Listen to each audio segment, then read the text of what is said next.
Hello, welcome to the Fanfic Majesty. 1TOFL. Chapter 1.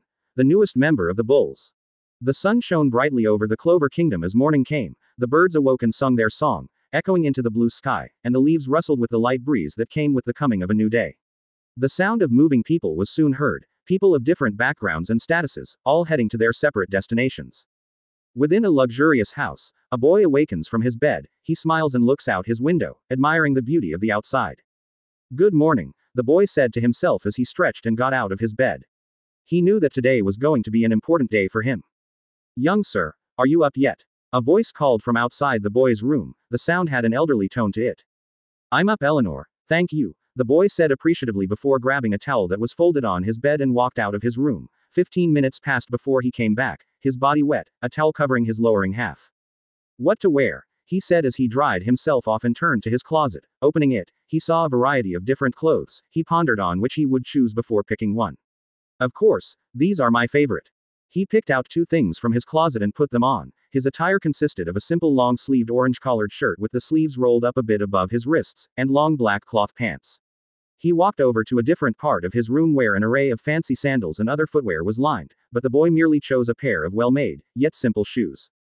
There we go, he muttered before the sound of knocking was heard at his door. Hey, you ready yet? A male voice asked. Yeah, if you don't hurry, we're going to be late, a female voice added. Coming, the boy called from his room as he walked to a counter and grabbed his grimoire, putting it into an orange and black satchel. He then smiled one more time before opening his room door.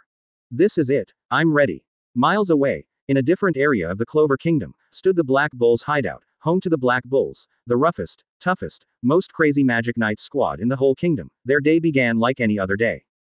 Complete chaos. Ha ha ha, a boy exclaimed as he rushed inside the hideout. He was short, but had an incredibly muscular build. It was pretty easy to see seeing that he was shirtless, his body covered in sweat from his morning workout. Good morning everyone. Good morning Asta, but do you know what time it is? I still haven't gotten used to hearing your screaming in the morning, a girl complained to him. Asta scratched the back of his head. My bad Noel, I guess it's sort of a habit. I see, now if you don't mind, could you, maybe put a shirt on, Noel continued with a slight blush as she looked at Asta's upper body. No problem, he exclaimed as he ran to his room, leaving dust in his tracks. Good grief, Noel groaned. I don't know what you're going on about, Magna said. Noel turned to look at the shade-wielding mage. I've gotten completely used to the rookies screaming. What about you, Vanessa? I could really care less right now, as long as it doesn't get in the way of my drinking, she said, a cup of wine in her hand. Same here, Charmy added as she chewed through large stacks of food. Well, I'm royalty, I deserve better than this, Noel retorted. And for your information Magna, the only reason you're used to his screaming is because you probably scream even louder than Dirksta. Magna gasped, looking clearly offended. Excuse me Missy, who do you think you're talking to? You and Asta just joined this squad 3 days ago, I'm still your superior. Well I'm still royalty, Noel said back as Magna growled. And what is my squad up to this morning? A voice called from the hallway. Everyone looked to see their captain, Yami Sukahiro, walking up to them. Beside him was Finral, the Black Bull's spatial mage, as well as Yami's wheels. Yami looked and only saw Magna, Noel, Charmy, and Vanessa. I just passed by the kid on my way here, he really needs to shut up by the way. Where's Luck, Gauche, Gordon, and Gray? Tell me about it, he really does need to shut up, Noel thought in agreement before pointing her finger. Gordon and Gray are over there. Yami turned to see the two members just sitting there, not making any audible sound. That didn't stop the captain from smiling. There you guys are, didn't see ya. Now, where are Luck and Gauche? Just as he said that, a blue spark of lighting protruded from the hallway. Oh, there they are, he said. Get the hell away from me Luck. Gauche exclaimed as he ran out of the hallway, a picture in his hand and dry blood down his nose. You're interrupting my daily worship of the greatest angel, Marie, he said as he looked at the image of his little sister. As he did, fresh blood came out of his nose to replace the one that had dried. Come on Gauche, let's fight, for just a few minutes. Luck exclaimed in a cheerful tone as he chased the mage. No, go ask Magna, he's your usual training buddy. Gauche exclaimed back. Nah, he's getting boring, I want to fight someone new. Luck exclaimed as he continued his chase. What did you say? I'll let you know that I'm plenty exciting. Magna exclaimed as he grabbed his grimoire. Bring it on. Come on Luck, don't bother Gauche, if you want, I'll fight you. Asta exclaimed as he ran out of the hallway, wearing his signature shirt and jacket. Yami seemed to have completely ignored those exchanges of words as he carelessly blew smoke from his cigarette. Well, now that everybody is here, time for some news. His words went unheard, however, as the anarchy that was his squad continued to do their own thing. A vein pulsed on the captain's head. I said, time for some news. He yelled as he punched a nearby wall, breaking it. Almost immediately, his entire squad was all laying down on their knees, quiet, not wanting to invoke the mage's wrath again. Finral stood at Yami's side, a nervous smile on his face. Good, now that you're all here, it's time for some news. I'll be gone for most of the day, heading over to the capital for the Magic Knight's entrance exam. Visible confusion was on the faces of his squad. Asta was the first to speak up. But how is that possible? The exam was just 3 days ago. Well, from what I can understand, a noble family has some kids that were on important business for some time and weren't able to make it to this year's exam, or most of the other ones for that matter. I could really care less, but this family are personal friends of the Wizard King and have done him a good amount of favors, so he decided to make a one-time exception, Yami explained. And that is? The squad asked at once. I did enough talking. Finral, you tell them, Yami ordered. You got it, Finral replied as he turned to the others. There's going to be a second entrance exam. It'll give the nobles' children a chance to join a squad, as well as anybody else who might have failed the first exam. So, you're saying that we have a chance to get a new member? Noel asked. That's right, it's starting soon, so Finral and I should get a move on. Don't destroy the place while we're gone. Magna, you're in charge. Yes, sir, you can count on me, he said. But if anything gets destroyed, you're dead, Yami glared, sending shivers down Magna's spine. Why yes, sir, Magna said with a little less certainty.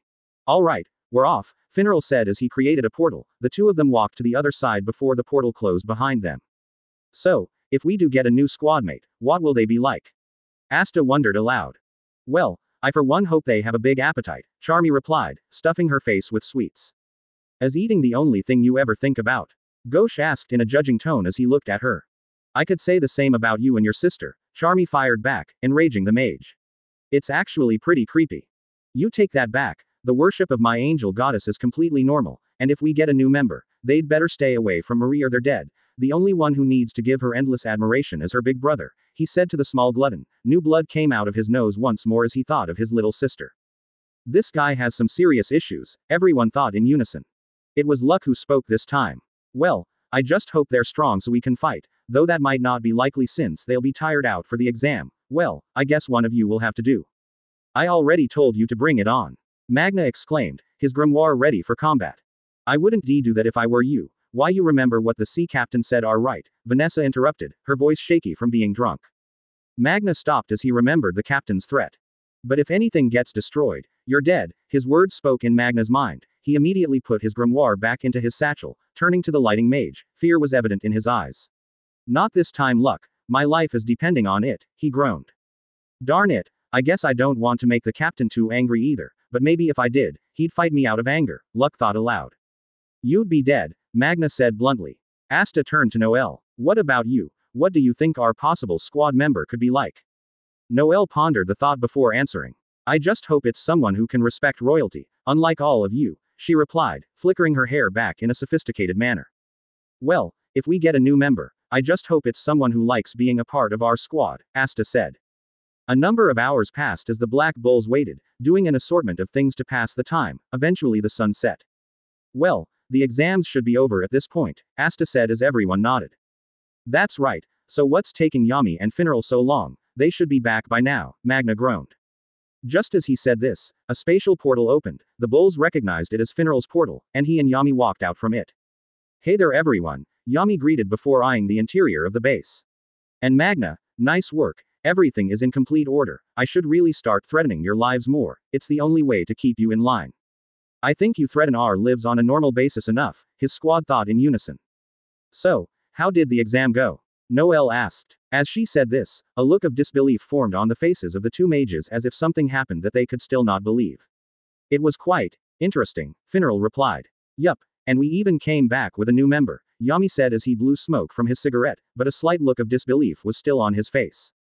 No way, you did. Everyone exclaimed cheerfully.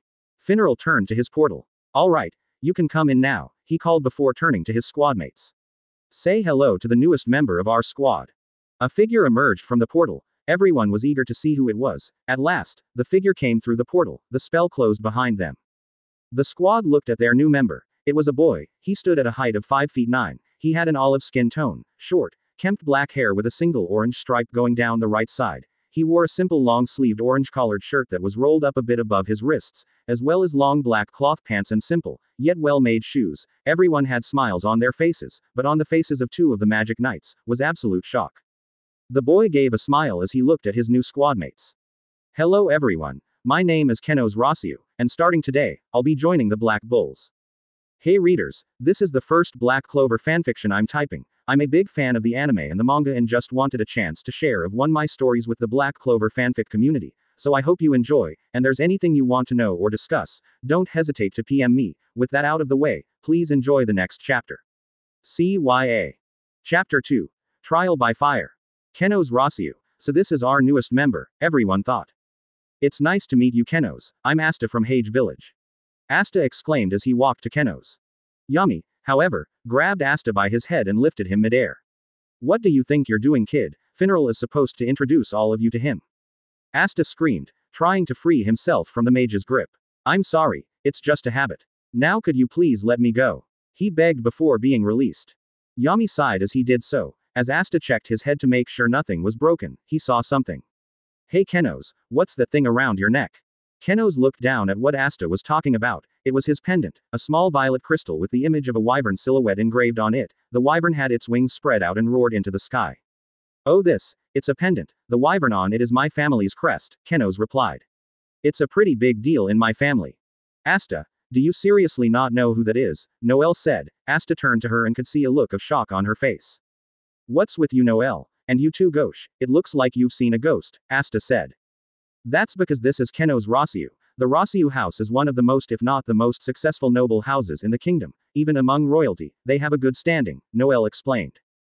Gauche nodded. Although no one in the squad knew it, he and his sister hailed from a noble house. During their time there, they had heard about the greatness of the Rossiu house and the mages that comprised the family.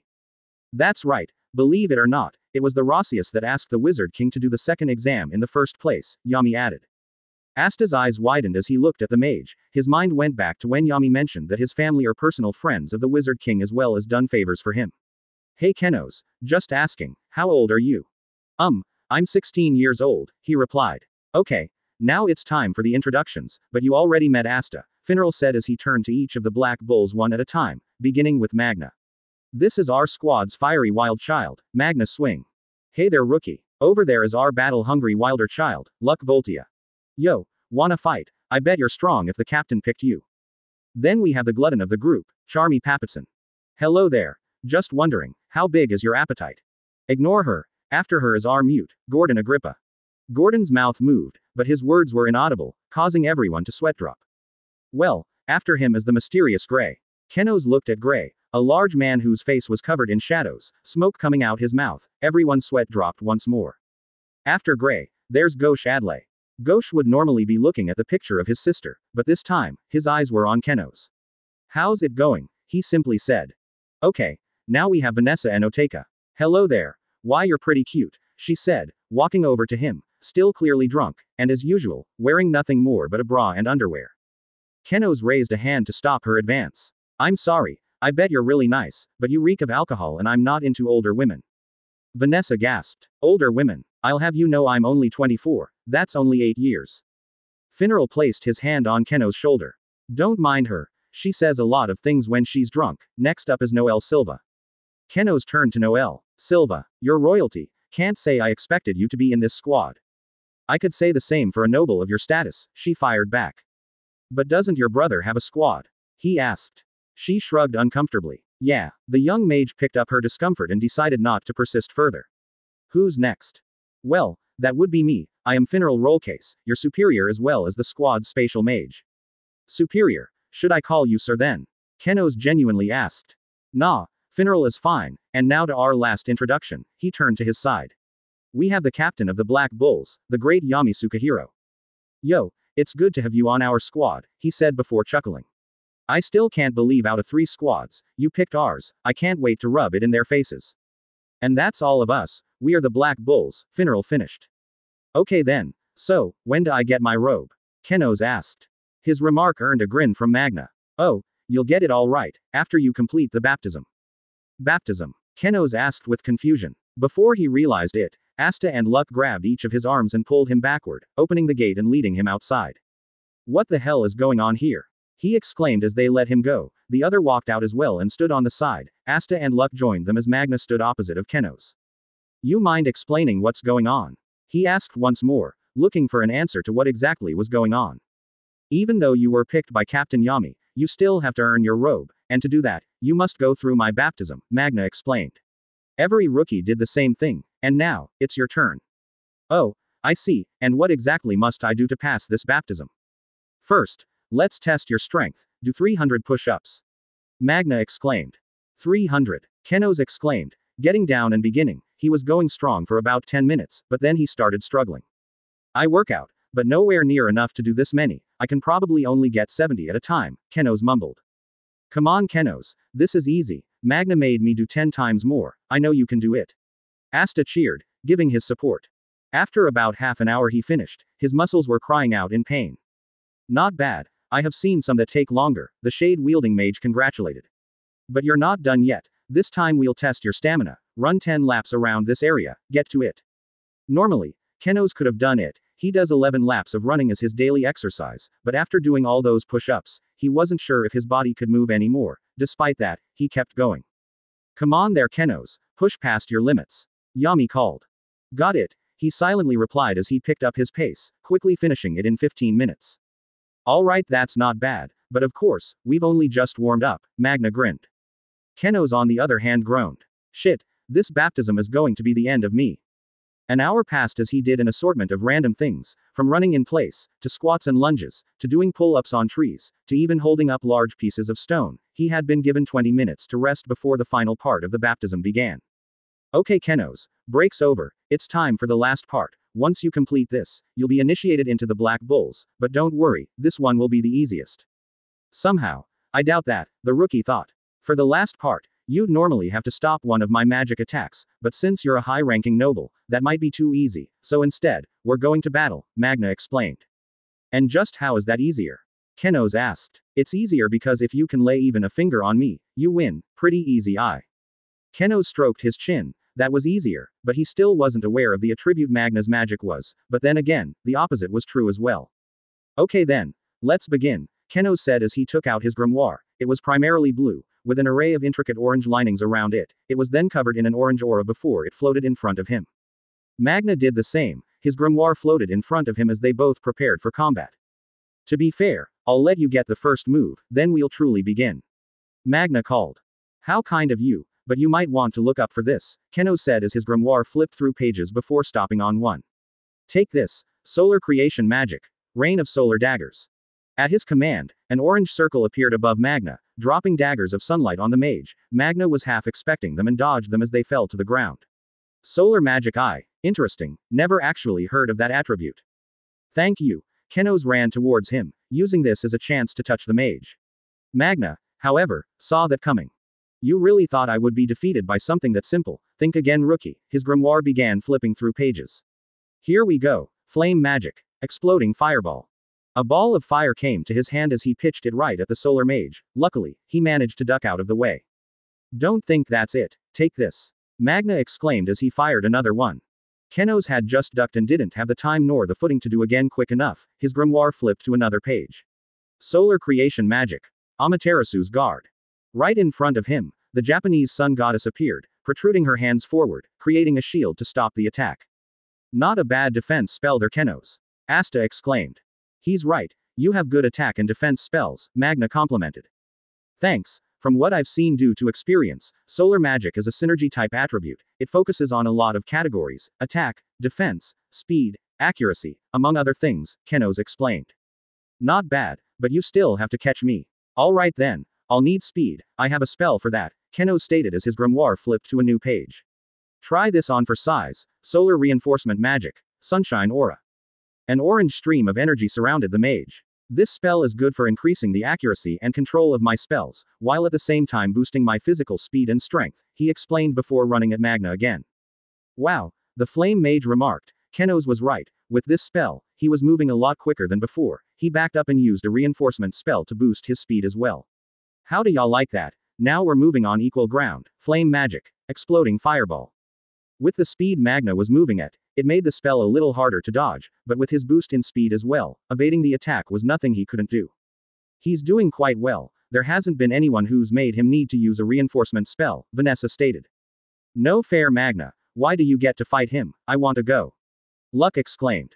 Kenos was about to move again before he dropped to his knees, the aura disappearing, due to all the physical strain his body went through during the baptism. Even after a break, his body was struggling to keep up with the number of spells he cast. I think I got one more spell in me before I need rest. I have to make it count, he thought. It seems you're getting tired there, rookie. Better finish this right now, Magna said as he deactivated his reinforcement spell, and planted his feet firm on the ground. His grimoire flipped through one page. This is it. Flame magic. Explosive scatter shot. The shade-wielding mage prepared the same way he would for an exploding fireball, but this time, when he released it, multiple shots came out, all heading in Kenos' general direction. This is bad. I could use Amaterasu's guard, but if I do, I won't have enough energy to cast another spell. I could use Rain of Solar Daggers, but I wouldn't be able to defend myself and I need to touch him. Not my spell. There's not even a chance to dodge seeing that it's multiple shots. That only leaves me with one option, but this is going to be risky, Kenos thought as he ran toward the spell. What's he doing? Noel gasped, surprised by the noble's action. Finral, prepare a spatial portal in case it gets too rough, Yami ordered. On it. You've got guts, rookie. Running straight into my spell like that, let's see if it pays off. Magna exclaimed. You're right, this does take guts. I'll face your attack head on. Kenos exclaimed as he grimoire flipped to one more page. My last attack, everything I got right now, solar magic, sunlight began charging in his right hand. Quote. Sunbeam ray. He fired the beam straight at the shots coming at him, smoke quickly surrounding the area. Darn it, I can't see a thing, Charmy complained. Do you think he's okay? Vanessa asked aloud. The smoke soon cleared after a few seconds passed, and as they looked at the scene of the battle, their eyes widened at what they saw. Kenos was holding on to Magna's left shin, a slight look of triumph was on his face. Magna smiled. Not bad, rookie. You did it. You passed the baptism. I did it. Damn. I wasn't expecting it to be that hard, Kenos sighed as Magna helped him up. You did it. The other bulls ran to him, however, Yami, Gordon, and Gray stayed back. That was awesome. How did you do it? How did you touch him? I couldn't see anything past that smoke. Asta exclaimed, starry-eyed.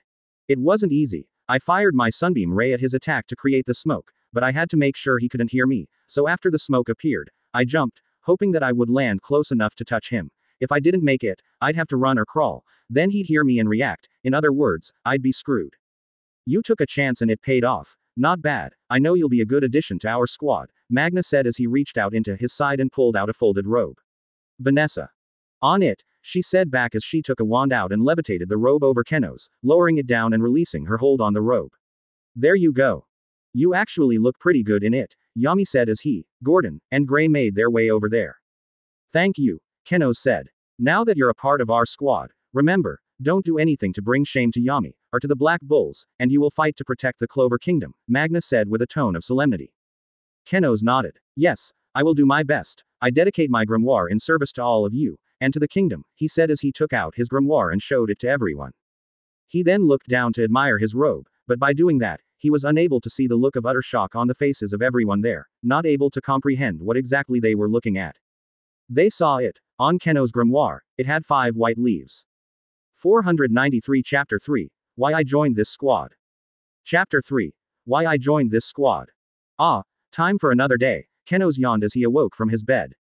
He looked around his room. After the baptism with Magna, he had asked Finral to make a portal to the capital so he could go back to his home to pack his things.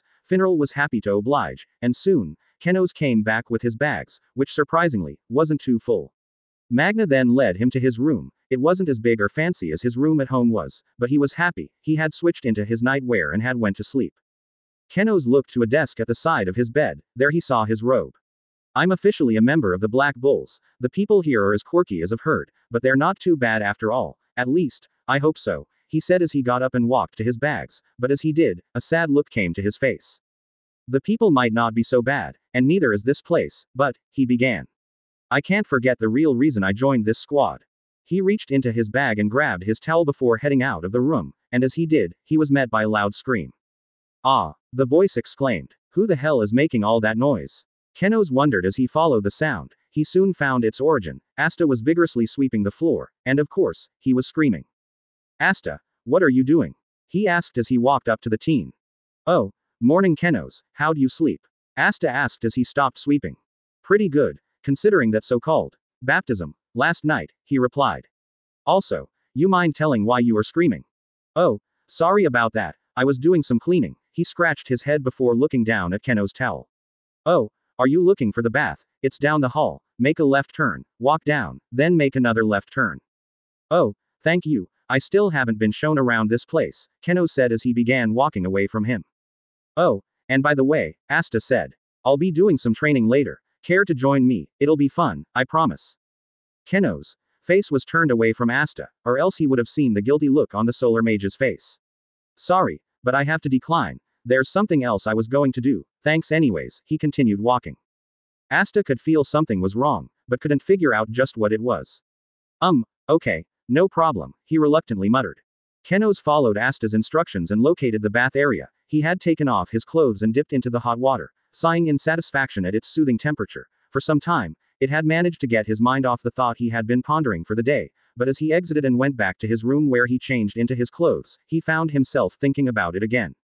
What is wrong with me? I was fine yesterday. Why can't I stop thinking about it? I didn't do anything wrong.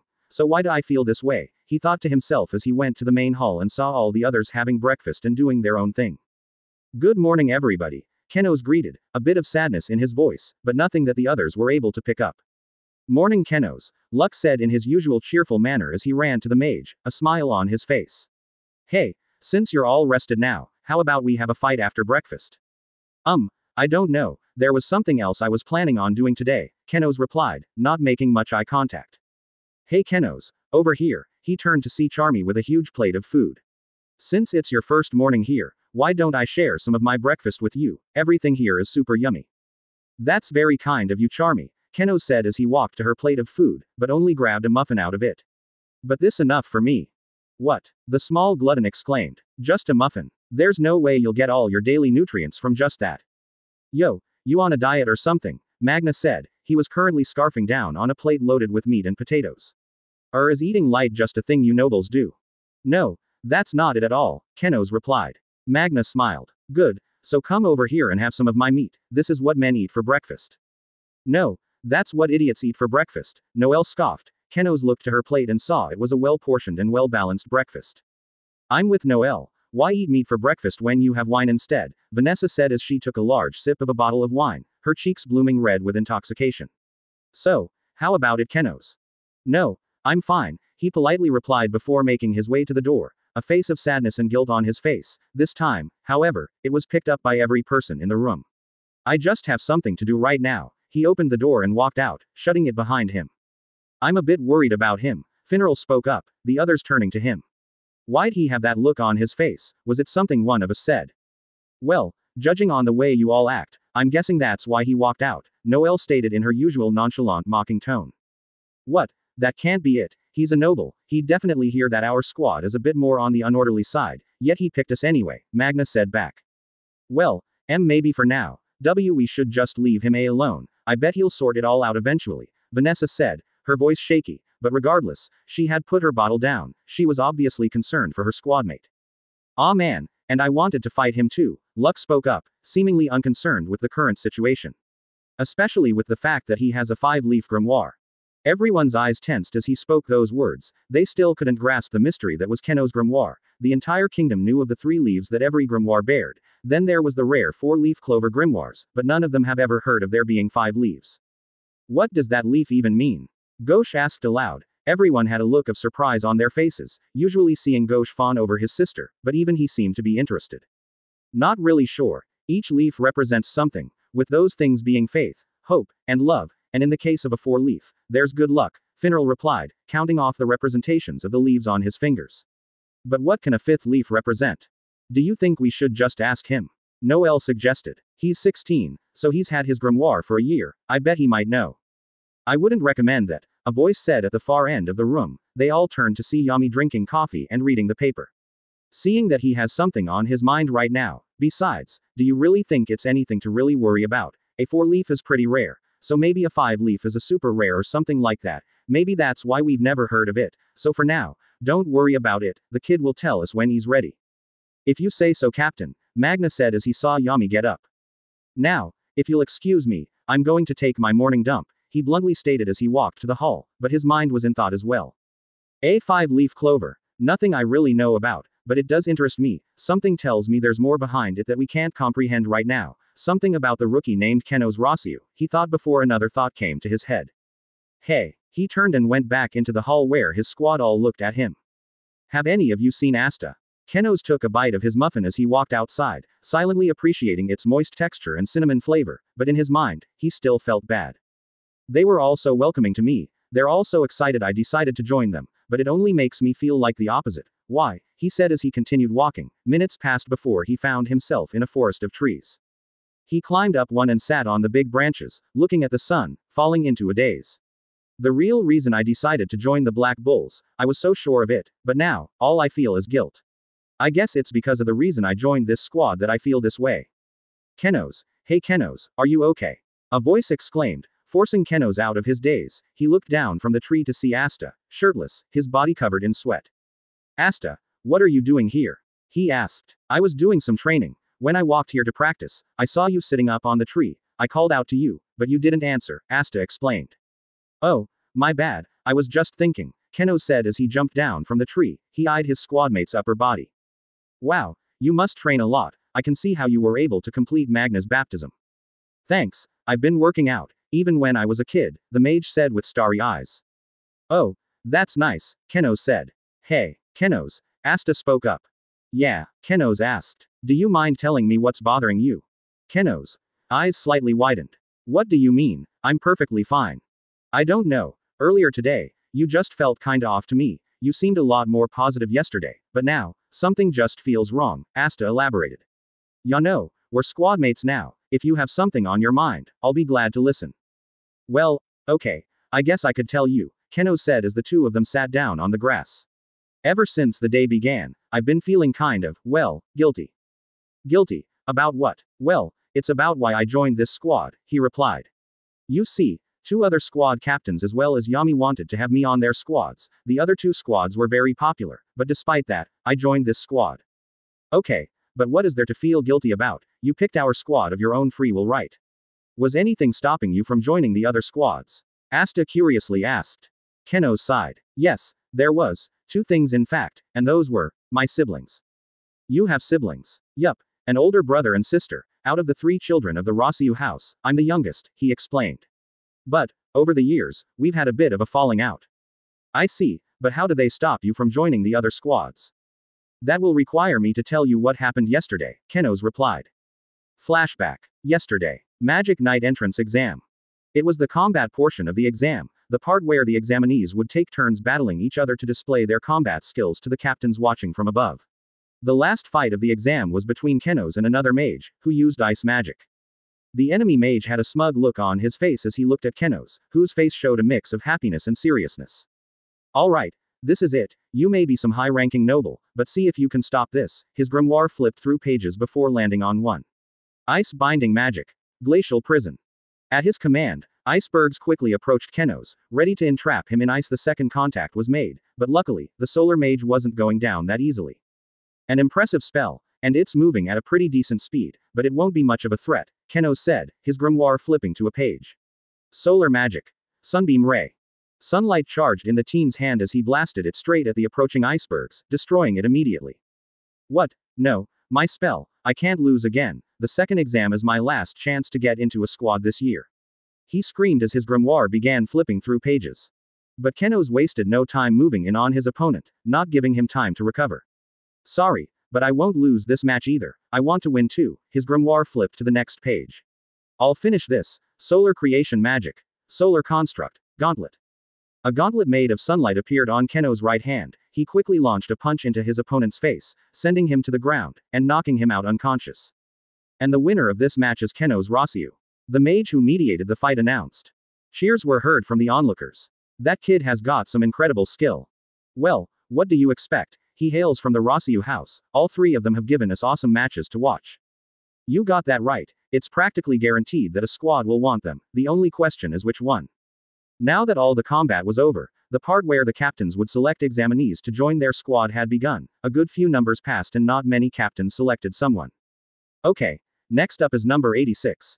A mage announced as a boy walked up. He was tall, standing at a height of 6 feet 0. He wore an extravagant blue suit and pants. His hair was blonde and well kempt, and a blue stripe went down the center of his head. Around his neck was a violet crystal with the silhouette of a wyvern roaring into the sky. Immediate whispers were heard around him. That's Dante Rossiu, the eldest child of the Rossiu house. His steel magic is on a whole other level than most young mages. I wonder what squad will want him. 2 captains raised their hands. Nozzle Silva, captain of the Silver Eagles, and Dorothy Unsworth, captain of the Coral Peacocks. Dante pondered his choices, before selecting one. It would be an honor to join the Silver Eagles, he said as a smile was seen over Nozzle's face. Okay, next up is number 87.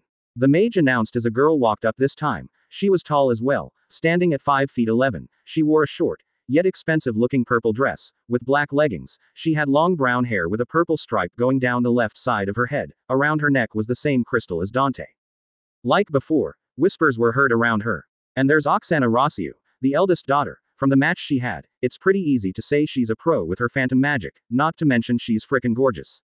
Like with Dante, 2 captains raised their hands. Charlotte Rosalie, captain of the Blue Rose Knights, and Fugolian Vermilion, captain of the Crimson Lion Kings.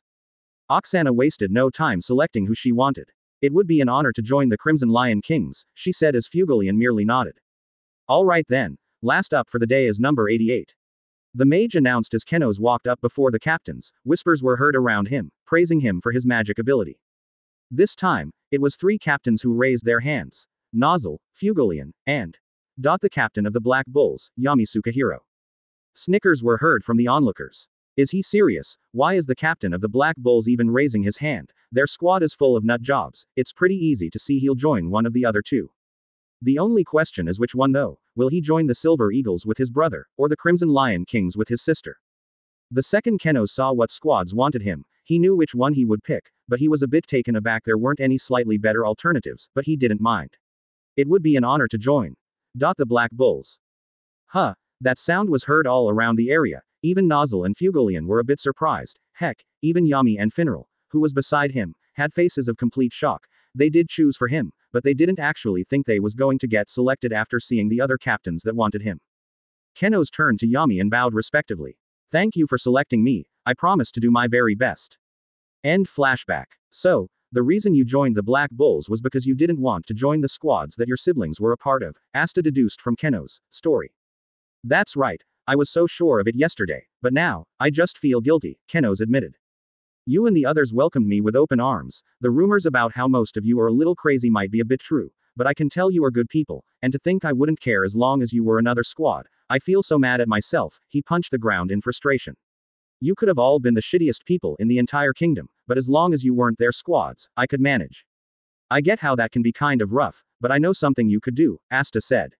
Instead of feeling bad for yourself, why don't you try to get to know everyone better? Then maybe that guilt will go away. You'll become closer with everyone, then you'll be happy you chose to be here, even to the point where if you could choose any other squad to join, you'd still pick ours. That's not a bad idea, but I still feel this guilt and frustration with myself now. I'm not sure if getting to know everyone will stop it. Okay then, let's fight, Asta said as he got up.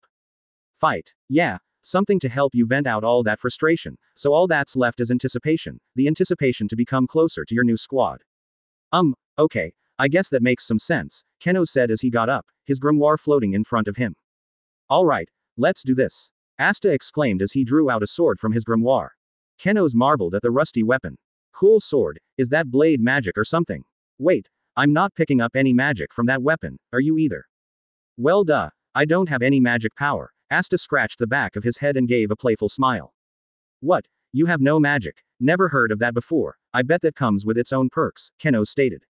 Well, to be fair, let's make this a melee fight, I got just the spell for that, solar creation magic, solar construct, staff.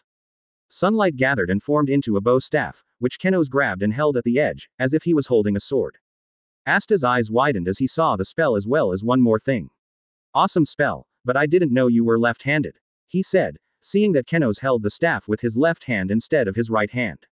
Yeah, I usually hold weapons with my left hand, throws my opponents for a loop. As for this spell, it's actually the first one I learned. With it, I can make a variety of simple weapons, but I already have to have prior knowledge on how to use it, so nothing fancy for me. But why are you using a staff? Asta asked. Well, from what I can see, your sword looks pretty dull, so it can't really cut anything, but my blades are all sharp, so I made a staff to make sure I wouldn't hurt you too bad, the solar mage replied. Okay, let's begin, Asta exclaimed as he ran towards Kenos. Crap, he's fast. If I didn't know he was magicless, I would have thought he was using reinforcement magic, he thought as he just managed to dodge the initial strike, he quickly moved in and launched an attack of his own. Asta, however, picked up on it and used his sword to meet the attack. Not bad, Kenos, you're doing pretty good. Thanks, but this is a fight to vent out my frustration, meaning I had better give it everything I got. Kenos responded as he rotated his body and attacked again, only to be blocked. He then switched off to more quick and aggressive strikes. That's right, imagine that this sword is your frustration and guilt, and you're just beating the crap out of it, Asta said as he blocked each of Kenos' strikes before making some distance between them. But, this wouldn't be much of a fight if I didn't hit back. By all means, bring it on. Kenos exclaimed as they ran to each other, their weapons clashing, the sound of said clashing ringing throughout the forest. Kenos backed up, ready to strike again, but as he did, he lost his balance and tripped. He then looked up to see Asta's sword only a few inches above his shoulder. Well, it seems that I lose, Kenos sighed as Asta put his sword back in his grimoire and helped the mage up, the staff construct disappearing. Well, are you feeling better? Did my plan work? Asta asked with a smile. Ya know, I do feel better. I guess all I can do now is stop dwelling on the past and try to make the most of the present. Yeah, what you said, Asta said, sounding confused at Kenos' words, causing the solar mage to laugh before it was interrupted by the sound of his stomach grumbling. Oh crap, I'm hungry, why did I think a muffin would be enough? I need some food, Kenos groaned. Same, nothing like a good meal after training and fighting, Asta added as the two started walking back to the hideout. Hey Asta, yeah, thanks. I'm going to give it everything I got to get to know this squad, besides, I'm no stranger to making friends with strangers. That's good to hear, and don't worry, I've only been here for 4 days, and these guys already feel like family to me. Once you get to know them, I'll bet they'll feel like family to you too, Asta said. I hope so, Kenos replied as they arrived at the entrance of the hideout. We're back, the two of them exclaimed together as they opened the door. Immediately, the others bombarded them, but they were worried more about Kenos than Asta. Kenos, is everything okay? I hope we didn't do anything to make you feel bad, Finral apologized. Yeah, if you want, I'll make you a muffin every day, even if it's small, Charmy added, biting her lip at the end. Cheer up, so we can fight, I bet that'll make you feel better, Luck said as well. Kenos couldn't help but smile seeing all the concern his squad had for him. Don't worry everyone, I'm fine, it's like I said, just something I had to do, but, he began, holding his stomach. Quote. I'm pretty hungry, forget the muffin, I want a full course meal, Charmy, could you make me something, and Magna, do you have any more meat left over? Oh and Vanessa, sorry, but I think I'm a bit too young to drink. Oh yeah, now you're talking. Charmy and Magna exclaimed as they ran to the table. Magna grabbed the leftover meat he had from breakfast and reheated it with his magic. Charmy on the other hand, used her magic to make the sheep cooks cook something. Ah phooey, I guess you can't drink, well, that's more for me. Vanessa exclaimed as she went back to drinking.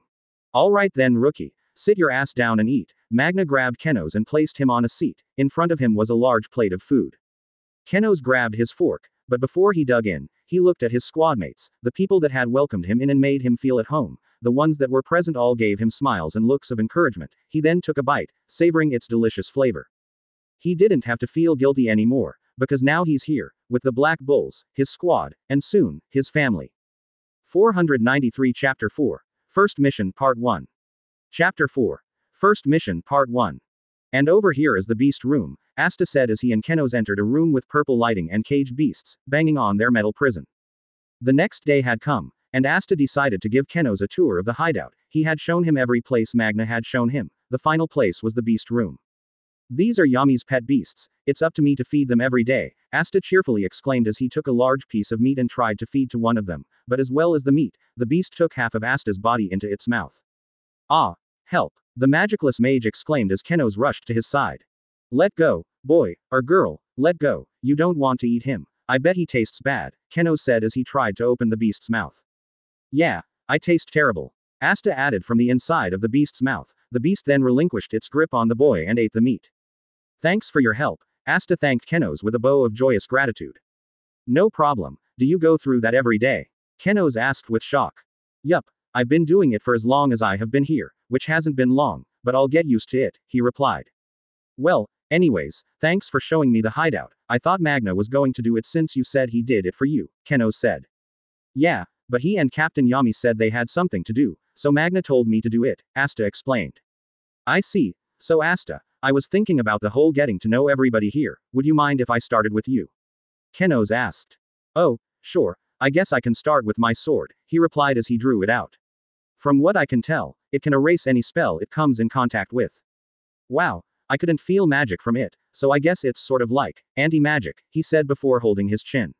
Anti-magic That's strange, my staff did disappear after our fight, but it was still around when I attacked him with it. Must be something about the spell I don't know yet, he thought.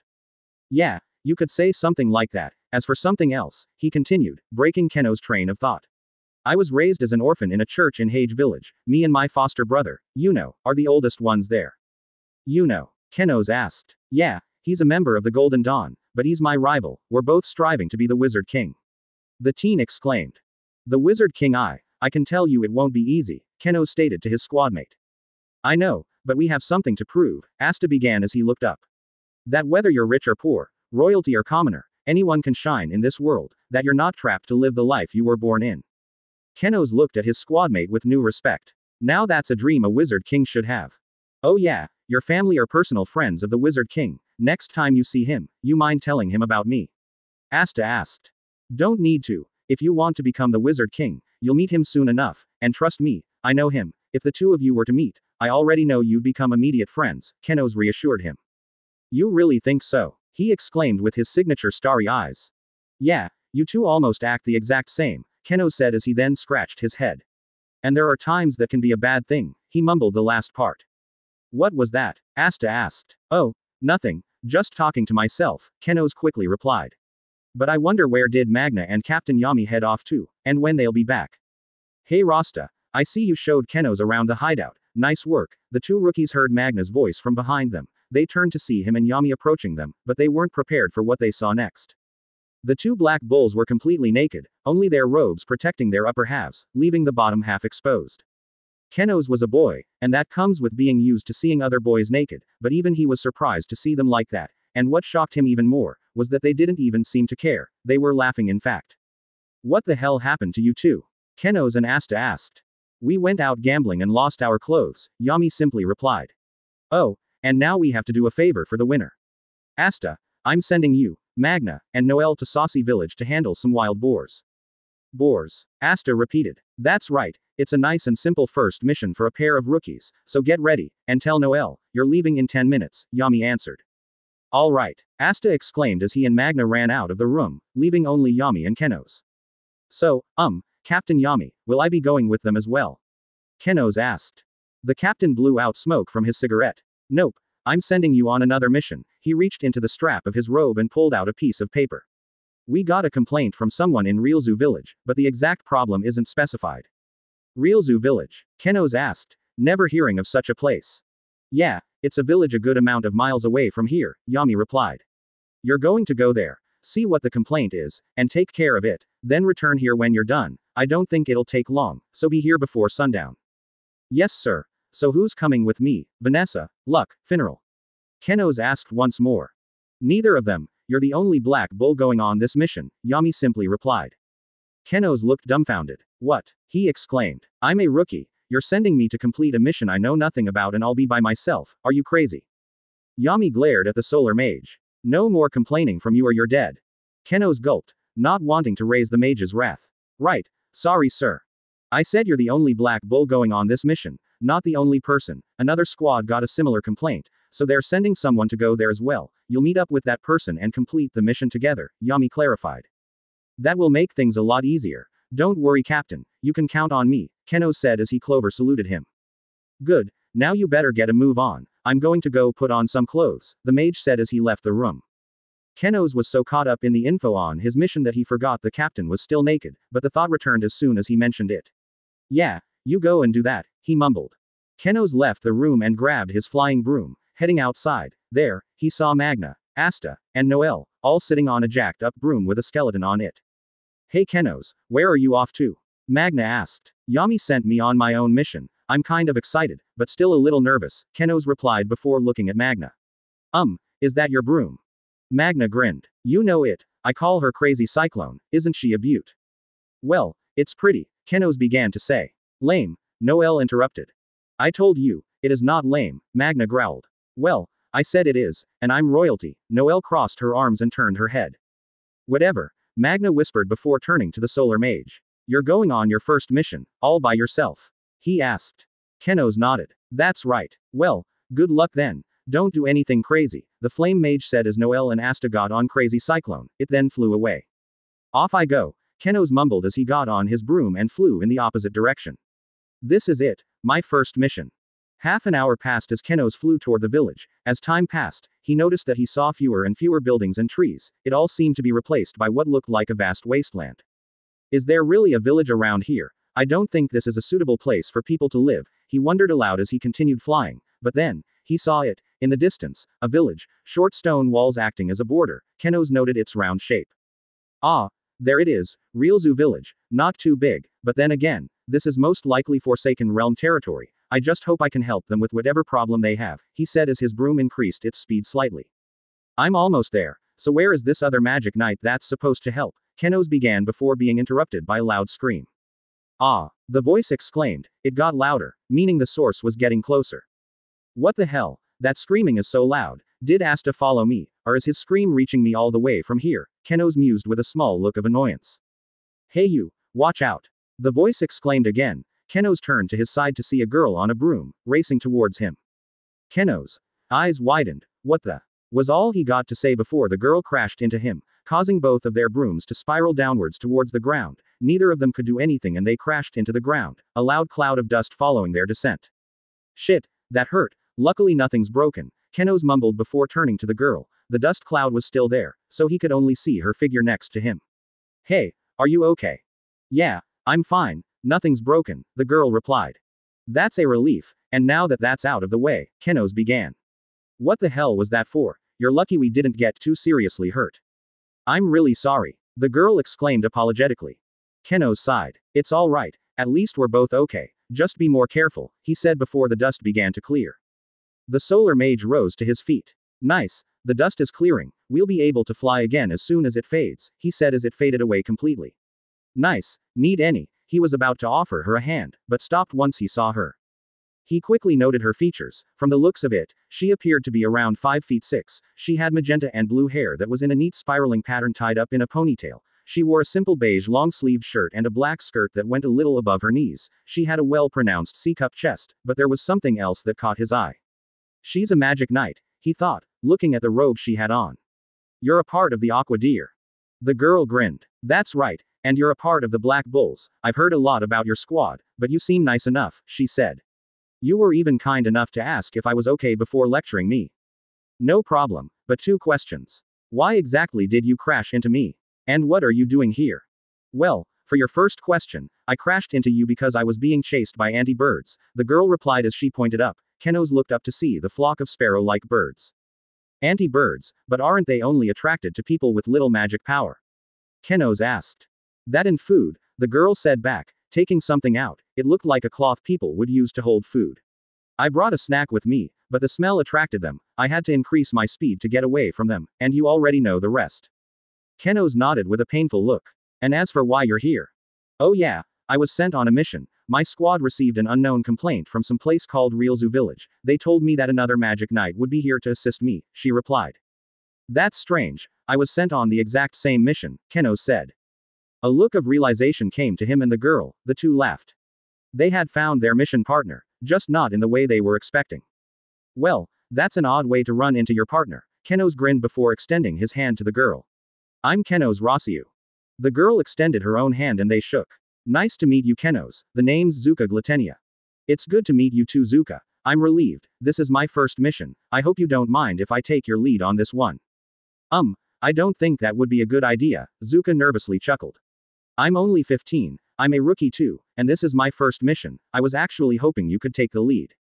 What? Our squad sent 2 rookies with no experience to handle an unknown mission. They must really think this is an easy one, Kenos stated. Well, I for one just hope that it is an easy one, Zuka added. Well, The village isn't too far away, shall we go? Keno smiled. We shall, he replied as the two got back on their brooms and flew the remaining distance until they reached the village. Well, let's get down to business, Keno's and Zuka said as they entered the village. Looking around, it was pretty easy to see that the area was very povertous, judging from the rundown buildings to the low amount of vegetation around them. I don't know what the complaint this village sent was, but I can already see they need some kind of help, Keno said. Zuka nodded. And look at the people, she pointed to random villagers. It was easy to see the depressed expression on each of their faces. They look so sad. What could have happened here? That's what we're going to find out, Keno said to her. Seriousness was in his voice. As they walked by, villagers looked at them, noting that they were magic knights. The faces of some brightened a bit as if filled with new hope, but the faces of many others remained devoid of happiness. Do you think we should ask around to see who sent the complaint? Zuka asked. That would be a good. Keno's was about to agree with the mage's idea before something caught their attention. Please, don't take it. A voice exclaimed suddenly. The two magic knights ran to the source. They stopped a few feet from the commotion. There they saw a boy dressed in ragged clothes, most likely a villager. In front of him was a man, dressed in all black. He had messy blonde hair, and a smug look on his face. Please, I'm so hungry, I've hardly eaten. The boy exclaimed as he hid an apple from the man's view. Keno's and Zuka recognized the boy's voice as the one who screamed earlier. The man slowly walked towards the boy, his smug facial expression not fading. But I just got the random craving for an apple now, and yours looks pretty good. Why not just hand it over? I bet there's food somewhere else around here. No, stay back, the boy exclaimed fearfully. The man cracked his knuckles. No can do, buddy. Now toss over the apple, or I might have to hurt you a bit, he said back, his smug grin widening as the boy looked even more afraid. Both Keno's and Zuka looked in disgust at the man trying to mug a kid who was starving. What are these people doing? Zuka whispered. Keno's looked and saw the other villagers looking at the boy. Their eyes were full of empathy, but they turned their heads and stayed where they were, as if afraid of the man. We have to do something, Keno's whispered back. Damn right, Zuka said as she ran towards the man. Hey, you. The man turned around. Oh, a girl, he said before looking down. And you're a magic knight, interesting. I don't know who the hell you are and I don't care. Get away from that boy, or else. She yelled. A threat? Not a smart girl it seems. Guess I'll have to teach you a lesson, he said as he took out his grimoire. Now, what spell should I? The man's words were cut short as Zuka quickly ran to him and launched a right hook into his face, sending him to the ground. You little bitch, you're going to pay for that. The man growled. I don't think so, Zuka said as she quickly took out her grimoire, which was silver, adorned with what looked glitter, and a three-leaf clover was in the center. It was covered in a cyan aura as it floated in front of her. People like you make me sick. Sparkle creation magic. Glittering lance.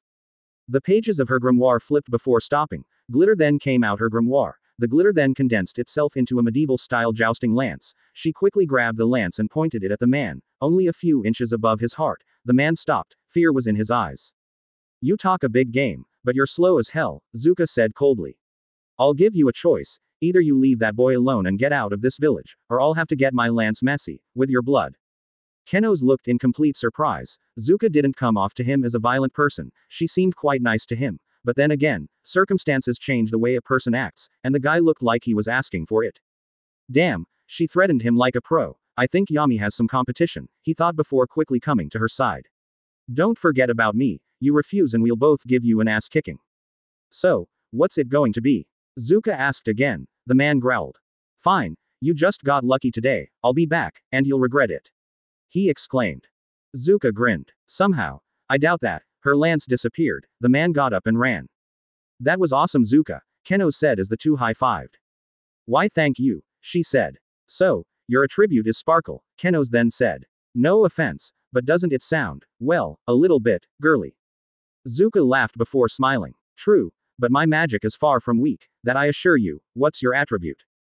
I use solar magic, he replied. Solar magic? Never heard of it, but it sounds super awesome, Zuka said. Excuse me, miss. The two of them turned to see the boy walking up to them. A smile was on his face. Thank you very much, I was really scared. Zuka grinned as she ruffled the boy's hair. No problem there, just make sure you enjoy that apple. The boy bit into the apple, the juices coming down his chin. He grinned. So good.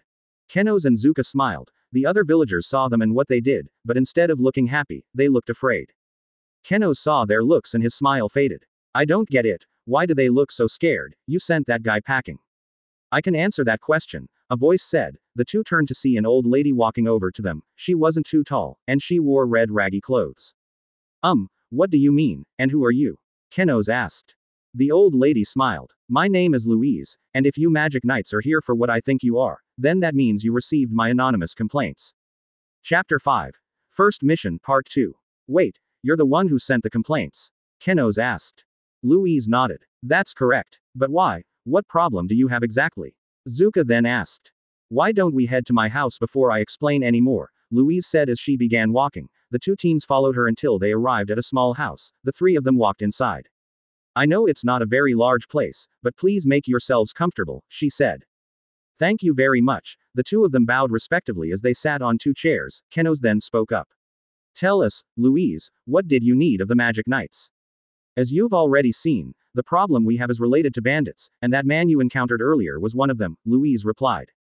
Bandits. The old lady nodded. Yes, they've been ruining our lives. How so? What exactly have they done? Zuka asked. If we know, we'll probably have a better chance of fixing it. Well, it began 2 years ago, Louise began. Realzoo village was never a rich place, but the area around here used to be beautiful, and our village was happy and prospered, but that all changed when the bandits attacked. Kenos' eyes slightly tensed. He recalled the area looking like a wasteland before he ran into Zuka. So, it didn't always look like that. It was those bandits. Damn, even with 2 years, they were able to make this place unrecognizable to the place Louise described. We might be in for some trouble, he thought. They had come to our village to take it over. Since we resided within the Forsaken Realm, we don't get much attention from the capital. The bandits probably knew that when coming here, Louise continued explaining. So, they took over the village. Is that why you're in this situation? Kenos asked. Not quite, she replied. Instead of taking over our village, they agreed to merely be able to come and take whatever they want from here, from whoever they want.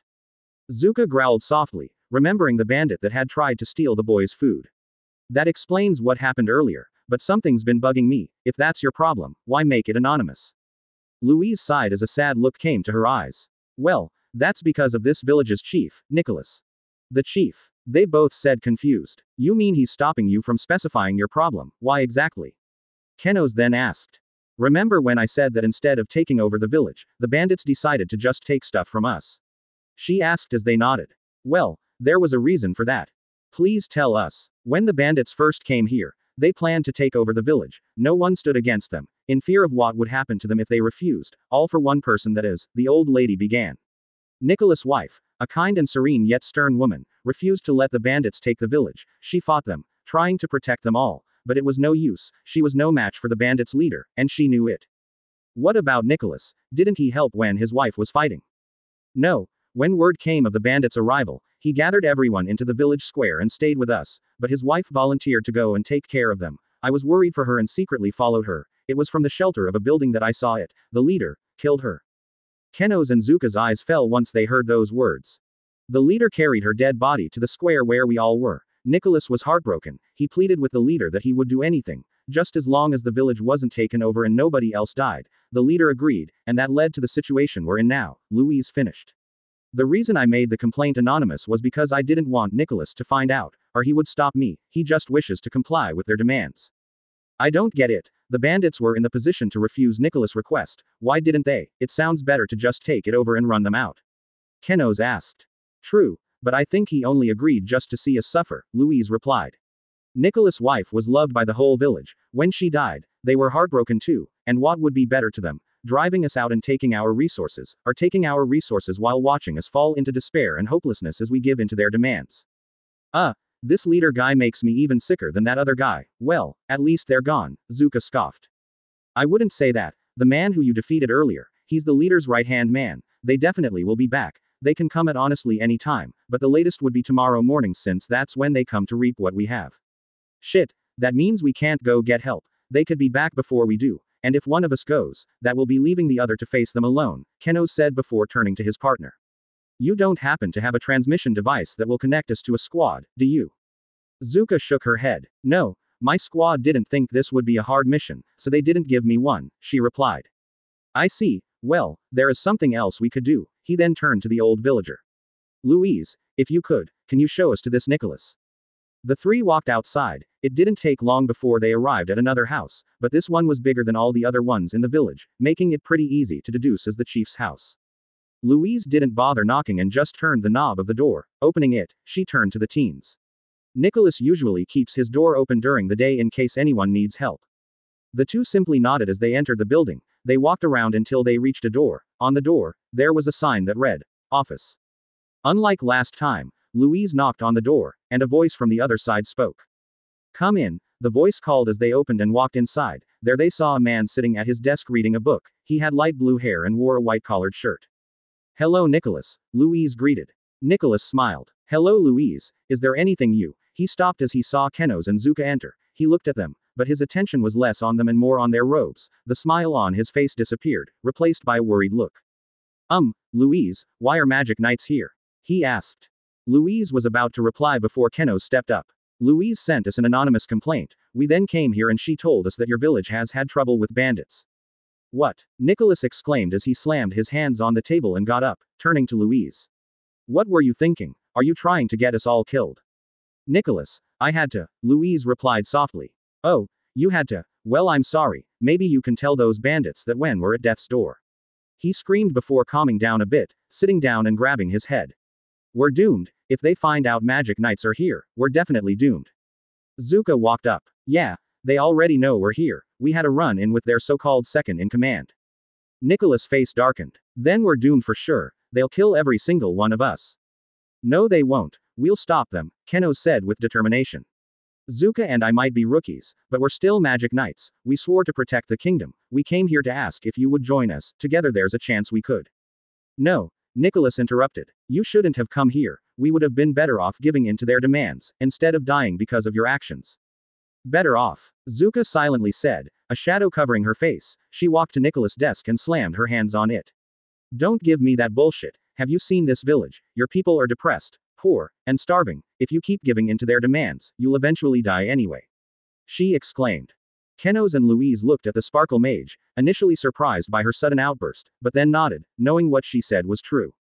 "Louise told us about your wife. I'm young, I don't have anybody like that in my life, so I probably wouldn't know what it would feel like to lose them in such a tragic way, but at least she died fighting. She died trying to keep this village happy and free." Zuka continued in a more indoor volume, but the intensity did not waver.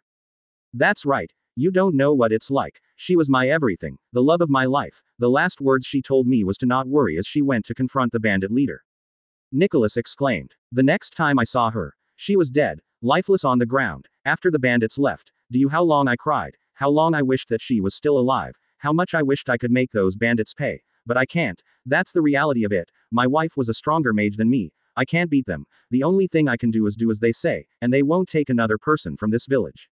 If you do nothing, the village will destroy itself. Everyone will be gone regardless. I know it must hurt and I know you feel like you can't do anything about it, but you're the chief of this village, the one who was supposed to protect it, not destroy it from the inside." Zuka exclaimed before walking to the door, her back turned from the chief. "If you won't help us, then Kenos and I will handle it ourselves. Our victory isn't guaranteed, but it's better than giving up." She then walked out. Kenos turned and looked at the chief and walked out after her, leaving Nicholas and Louise alone. "She's right, you know. You can't keep doing this," Louise said. "Louise, please, just go," Nicholas said back, not turning to look at her. Louise sighed before walking out as well, leaving the chief by himself to ponder on his thoughts. "Okay then. It seems this spot is pretty strong too," Kenos said with a nod.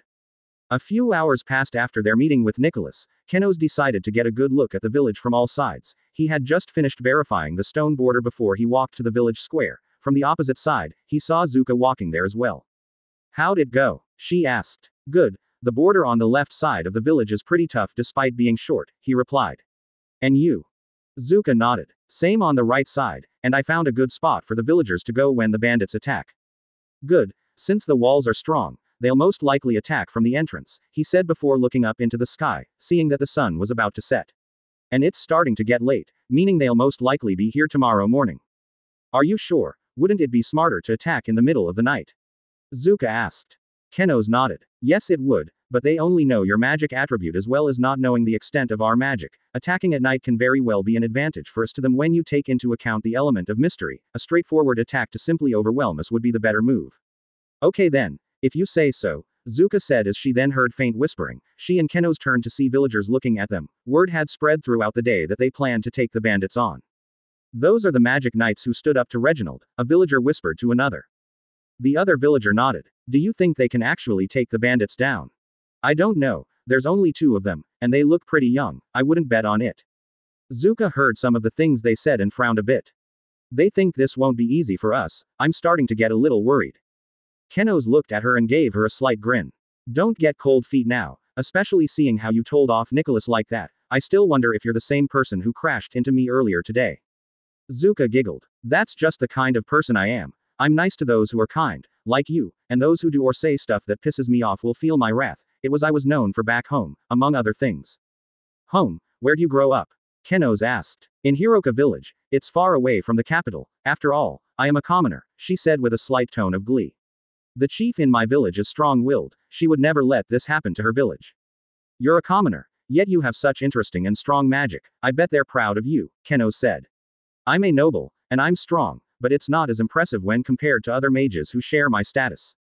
You're a noble, and you have a unique magic attribute, I'm surprised none of the other squads wanted you, she stated. No offense, but I'm told the Black Bulls aren't too strong compared to the other squads. Well, 3 squads wanted me, but I just chose the Black Bulls, for personal reasons, and as for weak, I haven't known them for too long, but for some reason I doubt it, he said back as Zuka nodded before letting out a yawn. We finished our look over of the village, we should get some rest, they could arrive early, she said. Keno's yawned as well, he hadn't noticed how tired he was. This has become quite the first mission, I wonder where are we going to sleep? You can sleep with me if you want, the 2 turned to see Louise walking to them. And you probably haven't eaten either, I just finished making dinner. Thanks, Louise, you're a lifesaver, they thanked her as they all went to her house and washed up for dinner. After they had dinner, Louise reserved a part of her home for them to sleep. Good night you two, and good luck, Louise said. Good night Louise, and thank you, Zuka said as Louise left. Hey, Keno's.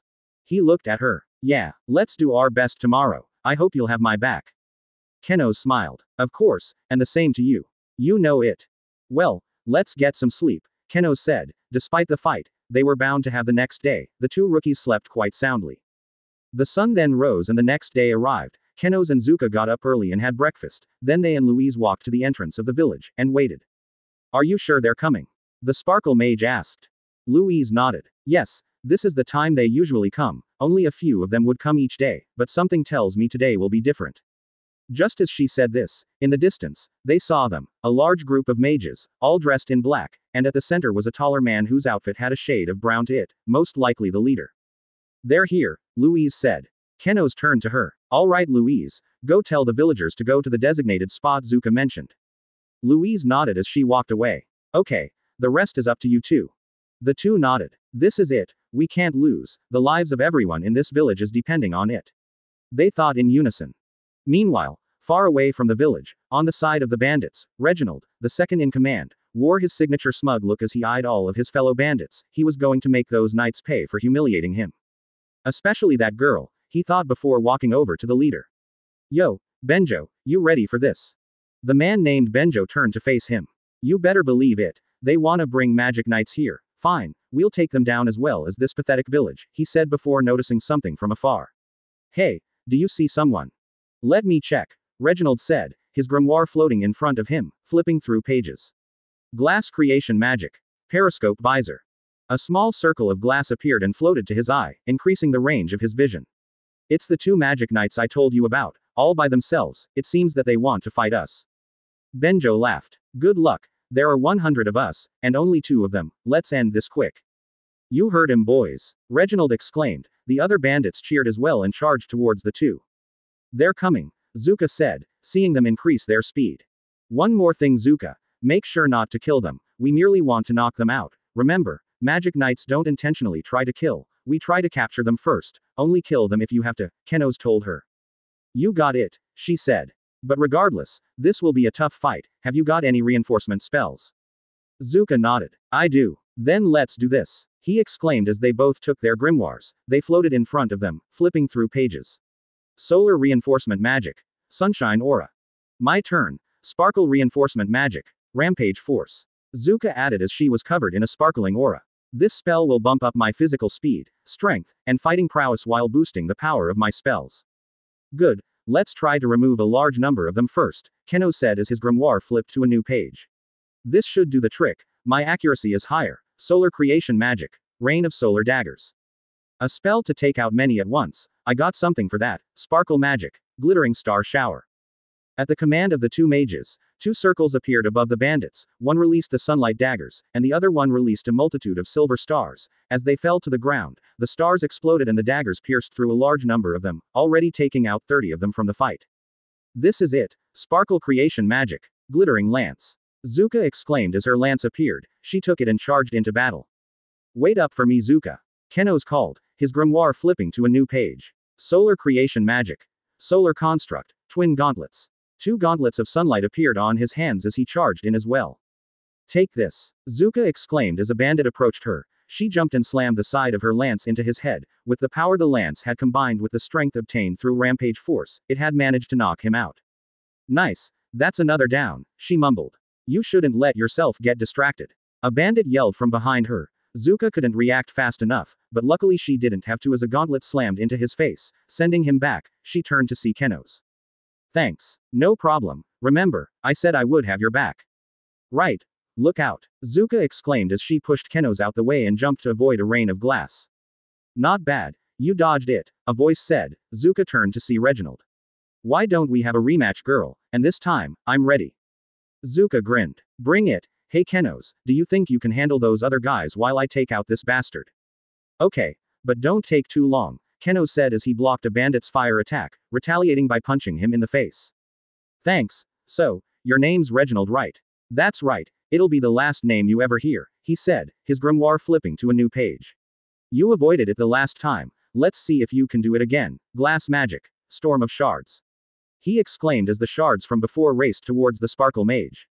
Not bad. I guess you're not too slow after all. Sparkle creation magic. Shimmering bow. She exclaimed as the lance turned back into glitter, but it recondensed into a bow. As she pulled on the bowstring, an arrow of light appeared. She released it, destroying the shards. What? No way. Fine, this isn't over yet. Glass creation magic. Crystalline death scythe. He said as a scythe of glass appeared. He charged at Zuka. She retaliated by re-equipping her lance and meeting him as their weapons clashed. You won't beat me, girl. Reginald said as he backed up and skillfully spun his scythe, ripping the lance from Zuka's grip. It dispersed back into glitter. Well, it seems I've won. To his surprise, Zuka merely smiled. I may be unarmed, but I haven't lost. My rampage force is still active. Even without a weapon, I can fight you as an equal. She exclaimed. Bullshit. You're dead. He exclaimed as they ran to each other. He tried to strike her down with his scythe, but to no avail. She dodged every attack. Just go down already. He attacked once more, but this time, Zuka grabbed and twisted it out of his hand. I can't lose here. I'm a magic knight. I have people to protect. She exclaimed as she launched a punch right into Reginald's face, knocking him out. There we go. Better go help Keno's. As she fought Reginald, Keno's did his best to handle the remaining bandits. He had managed to take down 20 of them before he started to feel the physical toll.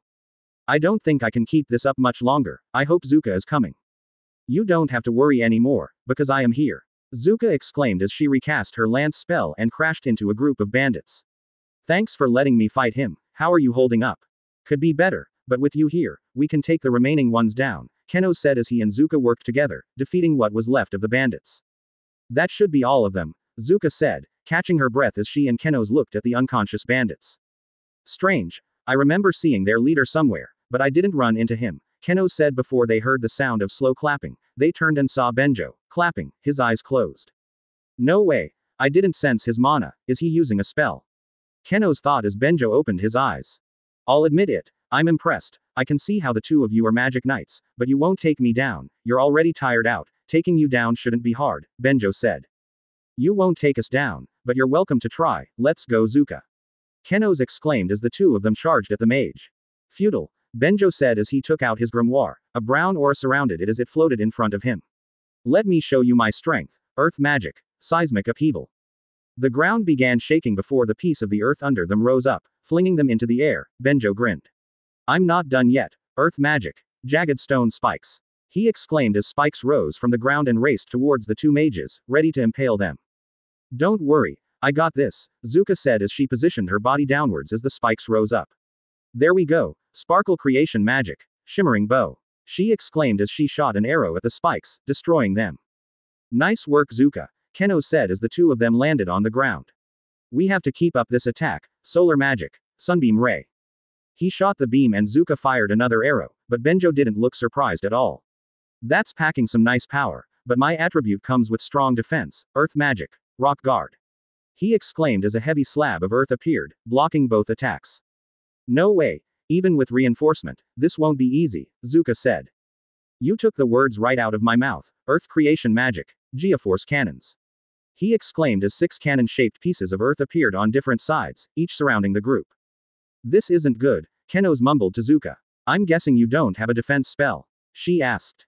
I do, but Amaterasu's guard only defends my front side, leaving my back and sides vulnerable. This spell will attack us from multiple directions, Kenos explained. We're going to need to each cast a defense spell. Yeah, about that, Zuka twiddled her fingers. Is this a bad time to inform you that I don't know any defense spells? Kenos.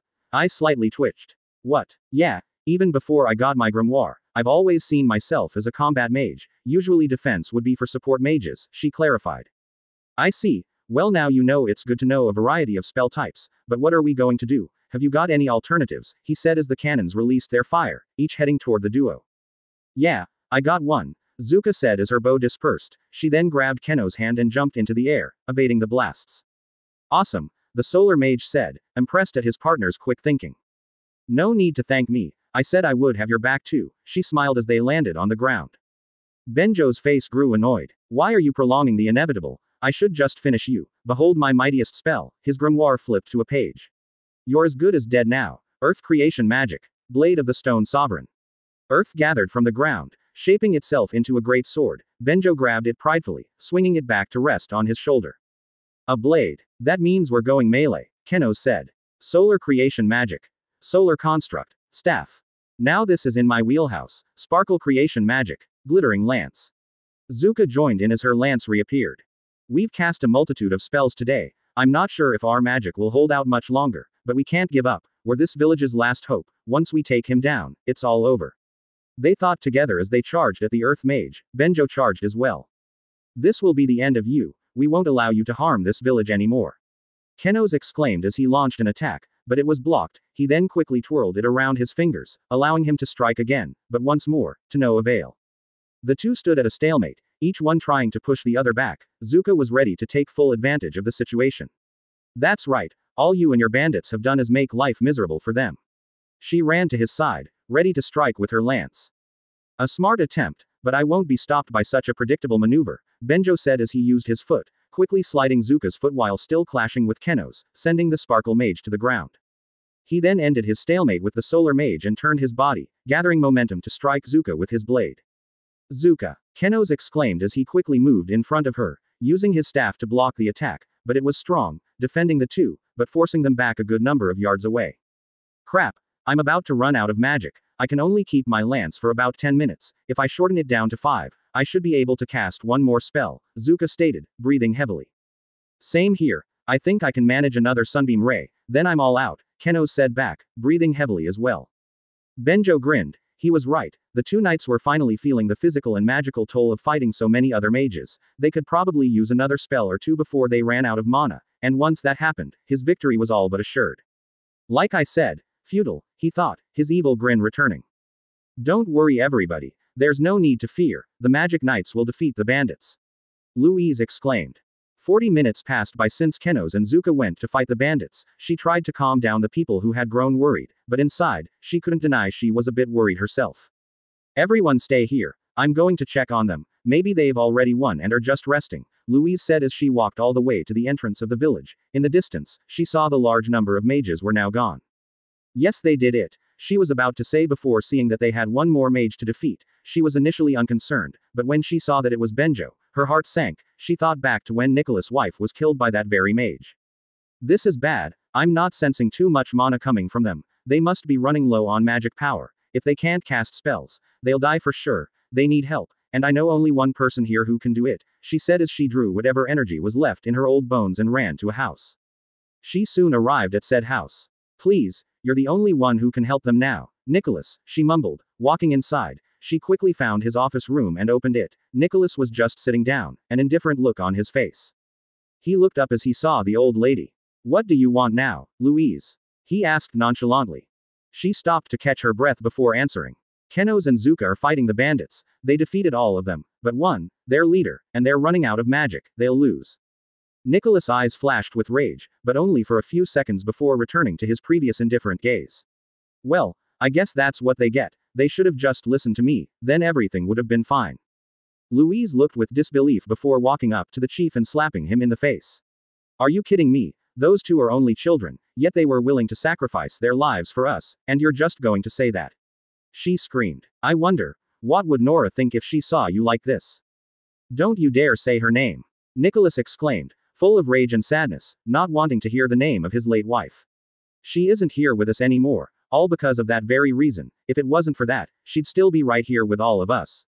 You know that's not the kind of woman she is, and do you think you're the only one who was hurt by her death?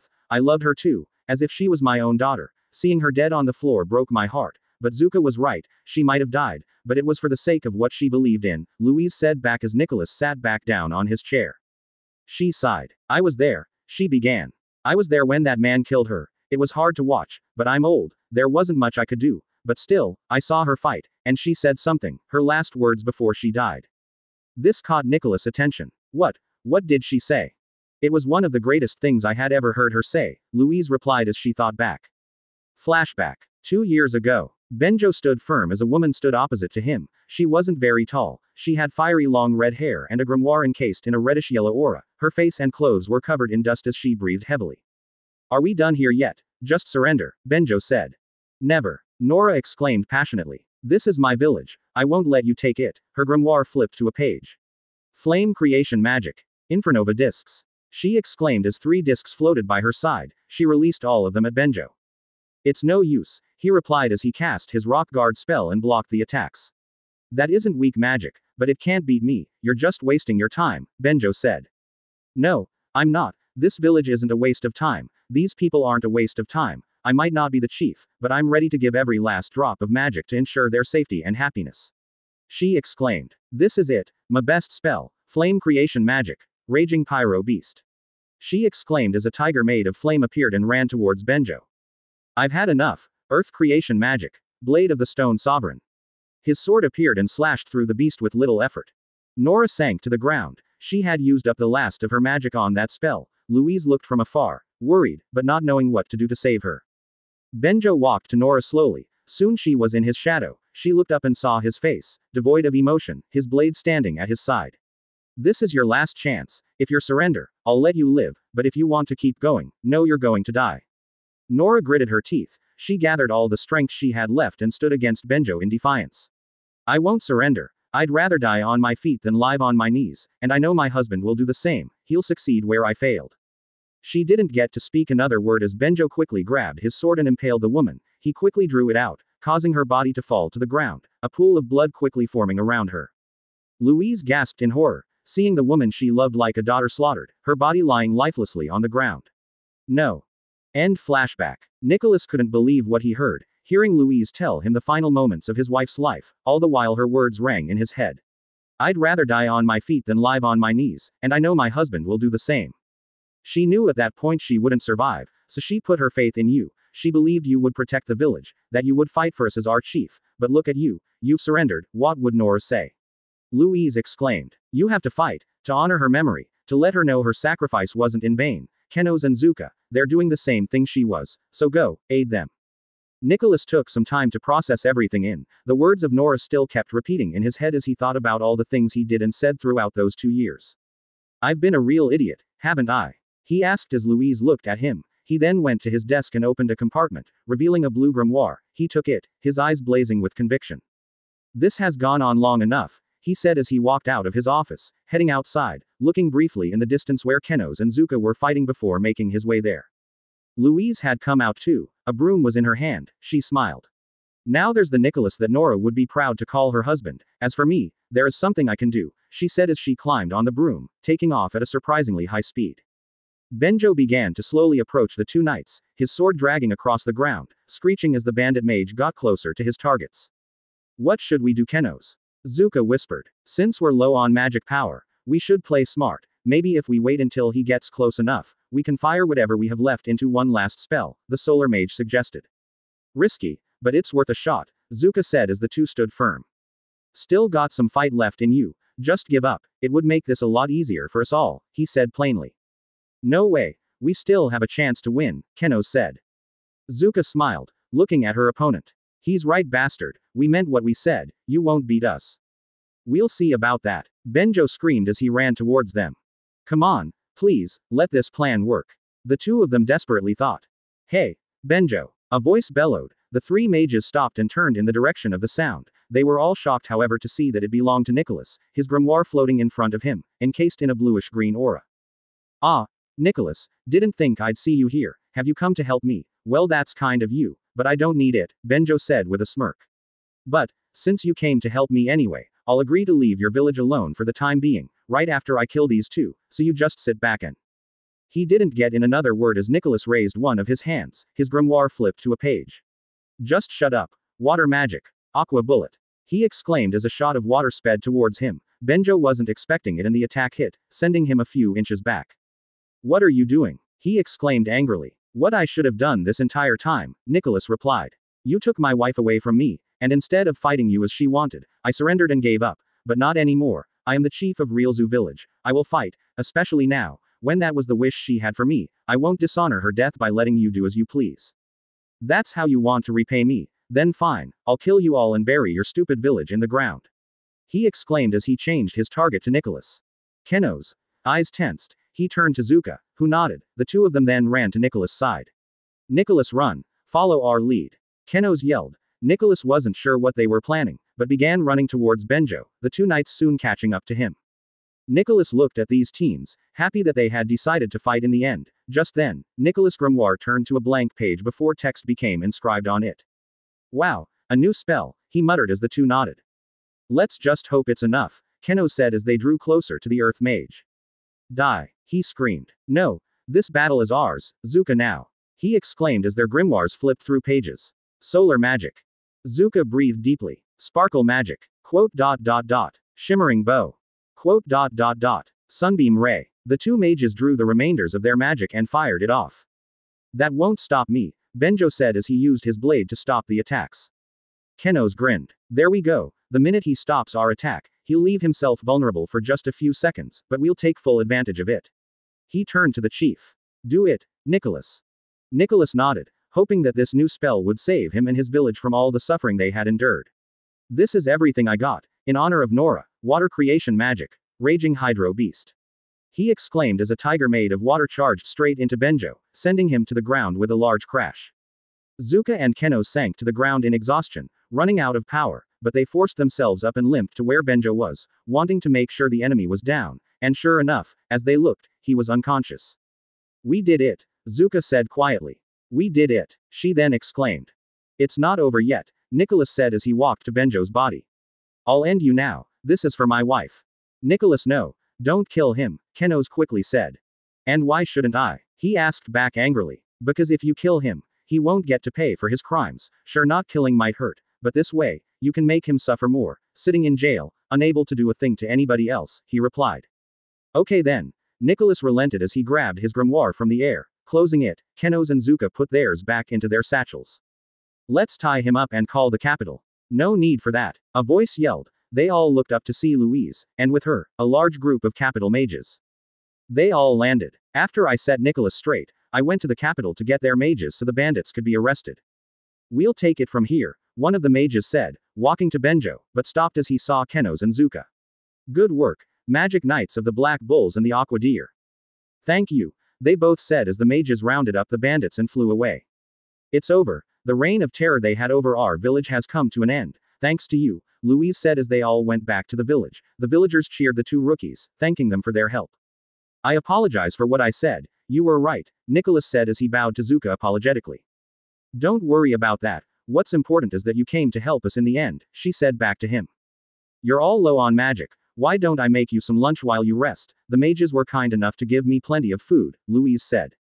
You bet, they replied as 3 hours passed. They ate and conversed with the people, who were now full of the hope and happiness they had once had. Thank you for everything. We won't forget you. My squad's hideout is a good distance from here, but you can still come and visit if you need any help or just want to say hi, Keno said as he and Zuka got on their brooms. Goodbye Real Zoo Village, Zuka said as they flew off, the people waving back. The two slowed down their speed once they got a good amount of feet into the air. Damn, what a mission. I never knew your first one could be so hard, Keno said. I know, Zuka agreed as she then stopped and looked at Keno's. The solar mage returned her look. Zuka's green eyes looked into Keno's amber ones. She then made a playful smile. I already decided yesterday, but now I'm certain. I like you, Keno's Rossiu.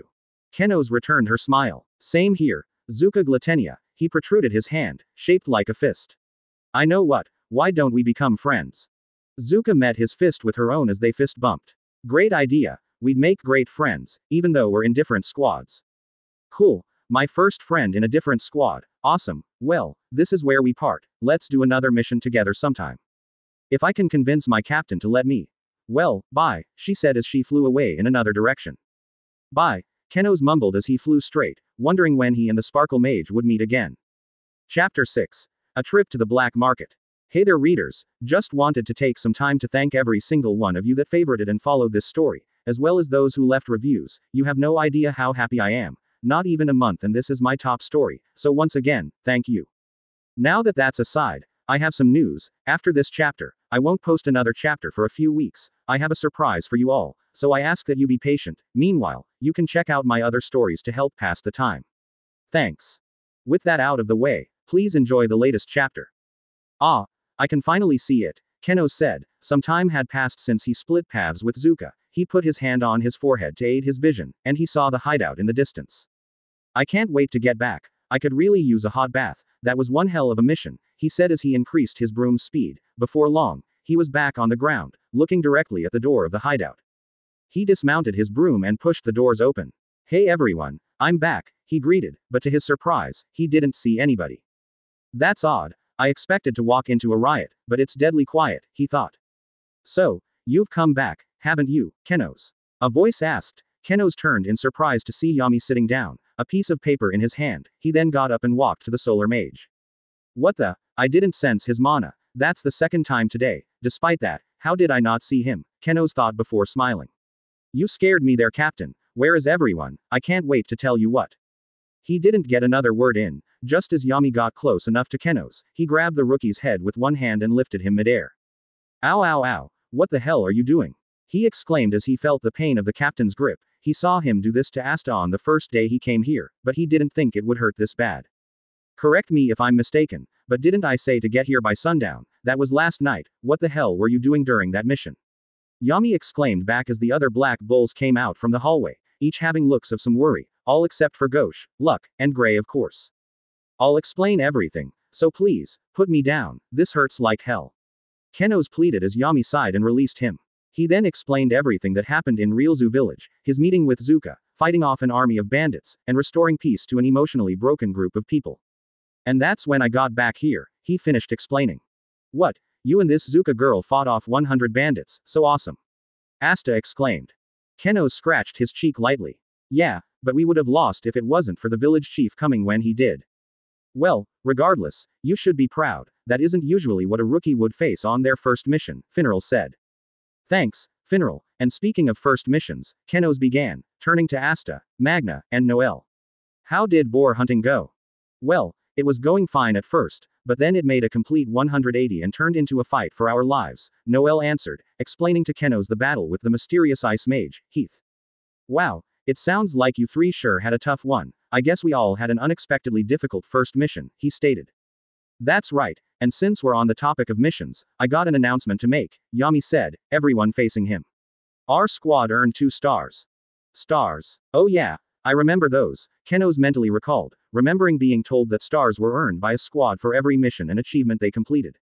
Hey, guys, what's our current star total? A good amount of the bulls looked away in humorous embarrassment. Well, about that, Magna said, pointing to a spot on the wall. Our current star count. Keno's looked to where Magna pointed and walked to that spot. He knew that the Black Bulls have the worst reputation among the Magic Knights, so their star count was probably around 10 or 11. However, once he saw how many they had, his eyes widened. Is -31, Magna finished. -31. Kenos exclaimed. During his time at home where he'd been taught about Magic Knight's squads, stars came up a good amount of the time, but he had never heard of negative stars. Not anymore. I got this paper right before you got to the hideout, Kenos. It has the info on the mission in Saucy Village as well as yours in Real Zoo Village, Yami said triumphantly. As I said, we earned 2 more stars, so that means our current count is in fact -29. That's nothing to be proud of. Oh, and by the way, Kenos began. If you knew what happened in Real Zoo Village, why did you hurt me earlier? Just did it to mess with ya. I do it with Asta all the time. The captain smiled, blowing smoke from his cigarette, causing Kenos to nervously shrug. Now that that's out of the way, time to get on to the next topic at hand. It appears that today is payday. This earned a grin from everybody in the room. It was the day they would get paid for all of their services to the kingdom, free to use however they wished. Here you go, Yami said, grabbing large bags of coins and handing them off one by one. Oh wow, look at this, I've never seen so much money in my life. Asta exclaimed starry-eyed. What are you talking about? This is hardly pocket money, Noelle said in a light tone of disappointment. She turned to her captain. Is this really it? Yami, however, slowly turned his head face to her, a dark aura surrounding him, his eyes wearing their signature intimidating glare. What was that, Missy? And nothing, she croaked. Kenos looked at his pay too. The same was true with him. It wasn't too much compared to what he usually had, but he was grateful. Throughout his life, things were just given to him because of his status, and while he didn't really mind that, he felt better knowing he earned something with his own achievements. Thank you very much, Captain, the Solar Mage said gratefully. Yami waved a hand carelessly. Don't mention it, and since our squad is doing well lately, you can all have the day off. Thanks, Captain, everyone said together. I wonder what are we all going to do? Asta wondered aloud. Well, I'm going to go visit Marie, but first, I must spend every single piece of my pay to buy her something incredible. I'll see you all around, Ghosh responded with a nosebleed as he took an broom and went outside, flying away. Hey Magna, wanna spend the day fighting? Luck asked, filled with his usual vigor. What? No way we're fighting all day, Magna replied. This is our day off, why would I do? He was interrupted as Luck shot a blast of lightning at him. Oops, it seems you were too slow. What did you say again? The lightning mage cheerfully taunted, running outside. Oh, don't you run away from me, you're toast. Magna exclaimed, running after him. Well, I'm heading out to search for some yummy treats outside, you all have fun. Charmy called as she ran outside, her sheep cooks behind her. I know what I'm going to do. I'm heading to the capital to see if there are any ladies who want to have a bite to eat, Finral said, walking proudly to the door. His words caught Kenos' attention. Wow, Finral, I didn't know you were such a ladies' man, seeing how confident you look, you must be really good. At those words, the spatial mage dropped his head in defeat. I wish, luck hasn't really been on my side, but I try anyway, so I'll be off, he explained, before walking out. Well, I'm going to go shopping for some stuff, Vanessa said, changing into her public attire. She turned to Asta and Noelle. Care to join me, you two, if you don't already have plans? Nah, we can come along, who knows, it could be fun, Asta replied. Noelle silently nodded beside him. Kenos looked around and saw that the majority of the squad had left. Yami had left soon after calling the day off to go take a dump. He turned to Gordon and Gray, whose words and expressions were as hard to understand as usual, and he couldn't deny the two of them made him feel a bit uncomfortable. He then thought of staying at the hideout and finding something to do by himself, but then, as he did, a thought came to his mind. Instead of feeling bad for yourself, why don't you try to get to know everyone better? Once you get to know them, I'll bet they'll feel like family to you too, the words of Asta spoke in his head. Just as Asta, Noelle, and Vanessa were about to leave, Kenos raised a hand. You three, wait. They turned quickly at him. Kenos lightly scratched the side of his head before he responded. Would you mind, well, if I join you? Of course, did you even have to ask? You're a member of our squad, Vanessa replied. And since you're going too, it's practically a field trip for the rookies, well, let's get a move on. Kenos smiled as the four of them walked outside. Vanessa got on her broom and Noelle climbed behind her, but Asta seemed hesitant. Something the matter? Vanessa asked. Well, during our mission with Magna, when we all flew together on Crazy Cyclone, I put my arms over Noelle's waist to keep me from falling, but she pushed me right off of it. I thought I was going to fall to my death, the Magicless Knight explained. What? It caught me off guard, that's all. Noelle screamed, her cheeks blooming pink. Well, if that's what you're worried about, then you can fly with me, Kenos offered. Asta graciously accepted it and the two brooms flew off in the sky. You three are going to enjoy this so much, I love it when I go shopping. Vanessa exclaimed. I hope so, Asta said before turning to Kenos who was in front of him. Hey, Kenos. Yeah, the solar mage asked. I'm proud of you. Kenos was a bit taken aback by that. Proud of me, what for? You took my advice and asked to come along with us, you'll become close with all the black bulls in no time, he replied. Kenos smiled. Yeah, I guess you're right. He then turned to the scarlet-clad mage. Hey Vanessa, are we close to this place? Yup, we're about to get there right about now, she replied before looking down. Ah, look what I told ya, we're here, get ready to land. The two brooms landed on the ground. As the four of them dismounted, the three rookies looked in awe. Wow, what is this place? They asked together. This is the castle town of Kika. It's pretty popular. I'm surprised you've never been here before, she answered. Me too, Kenos said, looking at the area before him, internally remarking the number of people and businesses there were. Well, let's get a move on. The shopping place isn't too far from here, Vanessa said as she began walking. The three quickly followed her. So many people. I'm getting more excited. I've never gone shopping for clothes before, Asta mused. You've never gone shopping before? Kenos asked. Asta nodded. That's right. Growing up in Hage Village, we didn't have a lot, not much money, not much food, and not many clothes either. If I am going to buy something, I wonder what. And, we're here. The two of them turned forward to see Vanessa and Noelle standing in front of a wall. Noelle was showing visual confusion, and so were the other two rookies. Are you sure about that? Kenos asked, tilting his head. I am. Just follow me, she replied, walking forward. The three expected her to just hit the wall, but to their surprise, she phased right through. What the? They said perplexed. Noelle slowly walked to the wall and protruded her hand, and it phased right through the wall as well.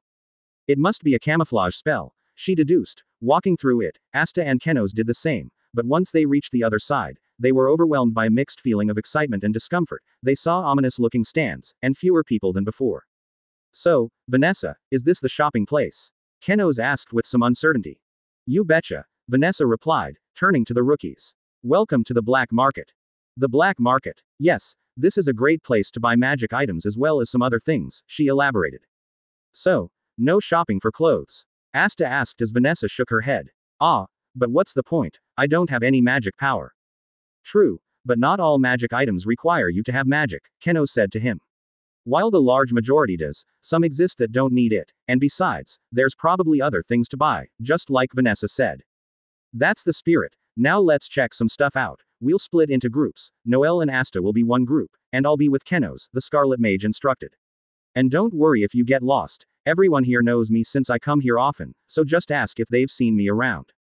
Alright, Noelle and Asta replied, splitting off from the two. Vanessa turned to Kenos. Let's get a move on, she said as the two walked around, passing through a multitude of stands. As they passed through, merchants called out to them. Hey Vanessa, good to see you, one merchant said. Yo Vanessa, you looking for something new today? I just got some new items, another one said. Vanessa, how have you been girl? Look at this new wand, it's on sale if you want it, a third one added. Kenos watched Vanessa wave and greet each of the merchants they passed by and was amazed. You weren't kidding, everyone here really does know you, he said. That's right, like I said, I come here often, I've become friends with nearly every merchant, looking for items and accessories have me coming here many times in just a week, she replied. Kenos looked at the mage and smiled. Wow, I would have never guessed that, it's like you're a completely different person when you're not drunk. I'm glad I decided to come here, I found out a little bit about you. No problem, I'm one of the older black bulls, if you ever want to talk to anybody or want to know more about me, you can just come talk to me, she told him. Thank you, Kenos bowed respectfully. I wonder how Asta and Noelle are doing. Hey, Vanessa, Kenos, two voices called. That was oddly good timing, Vanessa giggled as Asta and Noelle approached them. Is something the matter? Not really, Noelle replied. I was just wondering if you could help me, I'm looking for something that can aid with magic control, but I don't know where to look. Oh, I can help you with that, follow me, I know a merchant who should have what you're looking for, Vanessa replied as she walked to the royal. Let's do a switch, Asta will be with Kenos, Noelle is with me, we'll be in that general direction, so you know where to go to find us. Okay then, I hope you find what you're looking for, Asta said to them before turning to Kenos. Alright, it's just you and me now. So, how are you enjoying the trip so far? It's been great, but I haven't seen anything I really like yet, what about you? Kenos asked back. Asta shook his head. Okay I guess, I really don't know what to buy, he replied. I see, well, let's keep looking around, maybe we'll find something, Kenos said. Asta nodded as they kept walking down the path. 10 minutes passed as they kept walking. Damn, we've been walking for some time now. I wonder if we'll find anything, Asta groaned. Even if we don't find something we want now, we can go back and check on the stands that we passed. After all, we did just skim by, Keno's told his squadmate. Yeah, I guess you're right, Asta said before turning his head, as well as Keno's, both of their attention being drawn by a merchant. New items for sale, the merchant announced. They had the appearance of a middle-aged man, his hair was dark gray, he kept calling before he noticed Asta and Keno's. Oh, Magic Knights, and Black Bulls at that, you're part of Vanessa's squad. That's right, what are these new items you're selling? Keno's asked. Well, I only have 2 new ones today, the man replied, showing them to the 2 rookies. One was a white ring with 4 green outlines, the other was a small jar filled with some kind of white lotion. Those look pretty cool, Asta stated. The merchant nodded. Of course they do. The jar contains an ointment that's really good for damaged or torn muscles. As for the ring, it increases the wearer's physical traits, like their strength, speed, stamina, and durability. While it doesn't require magic to use, once these 4 green lines turn black, it affects wear off and they must be replenished with magic. Keno's looked impressed by the 2 presented products. They're both incredible. Hey Asta, why don't you get that ring? If it runs out, either I or one of the other Black Bulls can replenish it for you. True, but that's not the way I do it, Asta politely declined. I like training my body the old-fashioned way, using an item to increase my physical traits just wouldn't be right with me. Oh, if you want, why don't you take it? Asta suggested. I do remember you saying you work out, but you did lose in our one-on-one match, you could use that ring. The Solar Mage grinned. Come on man, I just tripped, I would have had a chance too, but you do have a point, it would be useful, I won't even need to use it all the time. He reached in and grabbed his bag of income. I'll take that ring. Asta walked over. I don't want the ring, but that ointment looks super useful if I ever hurt myself by mistake while training. He too took out his bag of income. Thank you very much you too, the man said as Asta and Keno's walked away from him. I wonder when I'll ever need to use this ring, but now that I think about it, I really could have used this earlier today while I was in Realzu village, it would have come in handy, Keno's said. Same here with my mission too, but, on the bright side, those missions made us stronger, Asta said. Keno's nodded. You're right, now, I think we should go meet back up with Vanessa and Noelle. Okay, Asta said as the 2 of them turned around and walked back down the path, speaking to each other about their newly purchased items. Soon, they saw Vanessa and Noelle in the distance. There they are. Wait, who's that? Keno's asked with some confusion. As they got closer, they noticed a teen next to the 2 female Black Bulls. He was tall and had blonde hair. The Solar Mage also noticed something else about him. He's a Magic Knight, and by the color of his robe, he's a member of the Green Praying Mantises. That guy does look familiar. I'll go over there and see what's up, Asta said as he began running towards them. Hello there. Is this the first time you've been here? Because I don't remember seeing 2 beauties like yourselves around. The teen greeted with a flirtatious tone as he approached Vanessa and Noelle. Vanessa's face showed that she was not impressed. Noelle, do you know him? Noelle gave the same facial expression. Never seen him before in my life, she then turned to the mage. Get lost, insect. Insect, surely you're just playing hard to get, there's no need for, the teen began before being interrupted by a loud sound. Hey, Asta yelled, running over to them. We're back, and who are you? He asked, turning to the mage, but once he saw his face, his eyes showed some anger. Sek. Asta remembered Sek, the mage he fought in the combat portion the Magic Knight's entrance exam. He also remembered what Sek told him before they fought, about how he was wasting his time fighting a magicless commoner and that Asta should just quit, but he proved him wrong when he won the fight with 1 attack. Baha, Asta, didn't think that I would run into you, Sek said, scratching his head. Damn it, why do I keep running into him? It's his fault no other squad but the Green Praying Mantises wanted me, and now I see he's in the same squad with these babes. He then thought to himself frantically. So, I'm guessing you know him? Noelle asked. Yeah, his name is Sek, we fought at the entrance exam, Asta replied. That's right, losing to Asta reminded me that I have to work harder if I want to make it big in the Magic Knights, Sek said, before giving one of his signature laughs. Yeah right, no way I can do all that work, but I might have to, seeing that my captain is a psychopath, he thought. Is that so? Asta asked, looking menacingly at the mage. Of course, Sek replied nervously. He expected Asta to get mad or something, but he was caught by complete surprise when Asta laid his hand on his shoulder, his signature starry-eyed look was present, and a smile was on his face. I'm so glad you've decided to turn a new leaf. I thought you were still planning on being lazy and letting your squad carry you, but I was wrong, Asta said cheerfully. Nope, you're completely right, Sek thought. No worries Asta, Baha. Hey there guys, Keno said as he walked up to them. He then turned to greet Sek. Hello there. Sek, however, looked at him in disbelief. He looked down at Keno's pendant, confirming his thought. You're Keno's Rossiu. Yes, that's right, and you are? Keno's asked. I am Sek Bronziza, but you're wearing a black bull's robe, which means the rumor is true, he said. Keno's was looking understandably confused. Excuse me, what rumor? You haven't heard, people are saying. Sek was about to explain, but was cut off by a scream. Help, I've been robbed. An old lady exclaimed. They all turned to see that she was chasing a man dressed in a shady cloak. In his hand was a bag that appeared to be full of items. You'll never catch me, hag. The man exclaimed. His grimoire then floated in front of him, flipping through pages. Wind creation magic. Thief King's Nimbus. He exclaimed as a cloud appeared below him as he flew away. We can't let that guy escape.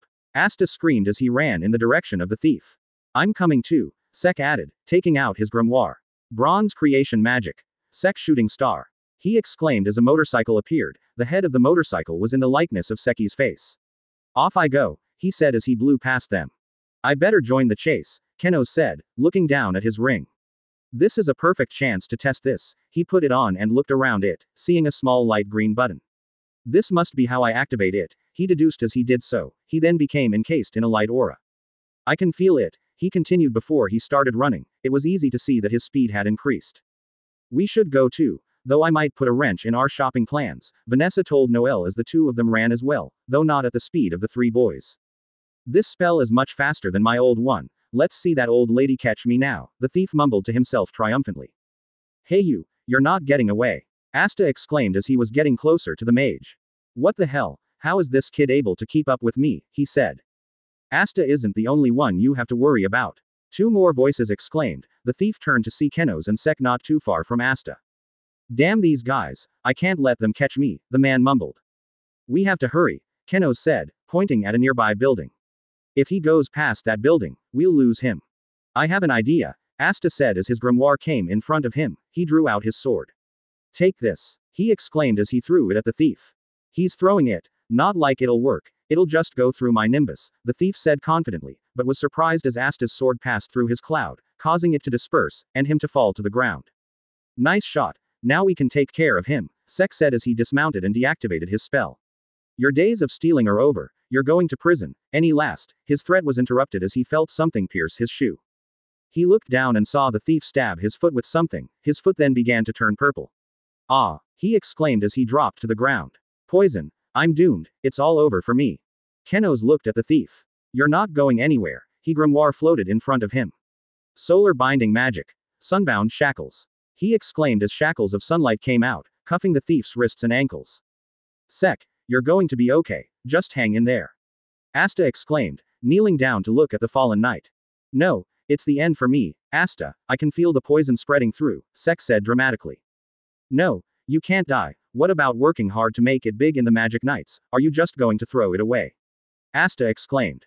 I have no choice, just promise me, Asta, promise me you'll make it big in the Magic Nights, for the both of us, Sek said before closing his eyes, waiting for death to grab hold of him. However, that time didn't come. I'm not sure if you know this, but that wasn't poison. Sek looked down to see Vanessa rubbing his shoe with an ointment.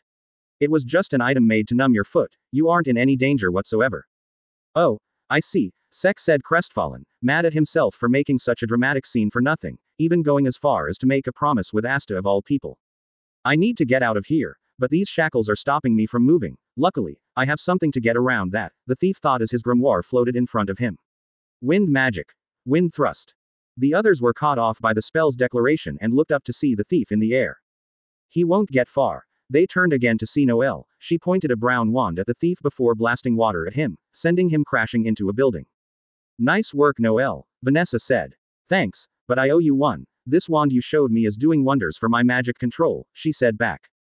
As for that guy's grimoire, Vanessa then said, taking out her own grimoire, summoning strings from it and using them to take the thief's grimoire. Wow, what kind of magic is that? Keno's asked. It's thread magic, Vanessa replied. Awesome, the solar mage mumbled before walking over to the bag of items the thief stole and picked them up. Well, that's everything. We should head back and return this. One of you get the thief. My shackles are still binding him, but he's unconscious. Right, I'm on it, Asta volunteered, walking to the unconscious mage and lifting him up. They all then returned to the main area of the market. When we leave the black market, we'll hand this guy over to a capital mage, Vanessa told them all. Great, now I just have to return these, Keno said as he walked to the old lady. Thank you very much, young man, the old lady said. Keno's placed the bag in her hands. No problem, it was he stopped midway as he felt something strange. What's up with this lady's mana? It's weak, but regardless, it feels so familiar, could it be? Is something the matter? She asked. Oh, nothing, Keno's quickly replied. Well, I think we should leave, I've had enough of the black market for today, thanks for bringing us here Vanessa, Asta said. My pleasure, and the day isn't over, we can still do something else, she said as they all made their way to where they entered from, all for Keno's that is. Noelle turned around. Hey Keno's, you coming? She called. I am, just have to check something, I'll meet you at the entrance. He called back before turning around and seeing that lady walk away from him. Wait, he called again, catching up with the old lady. Is there something else you need? She asked. Not really, it's just. Keno's began, getting closer to the lady. You thought you could fool me. The lady began to sweat a little. What on earth are you talking about?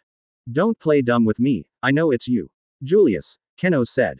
The old lady sighed before she was encased in light, the light then slowly cracked away, revealing a tall man with blonde hair. That man was in fact Julius Novachrono, the 28th Wizard King.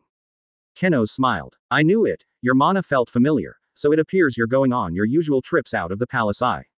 Yeah, you got me again, but to be honest, I didn't think you'd be here, Julius said.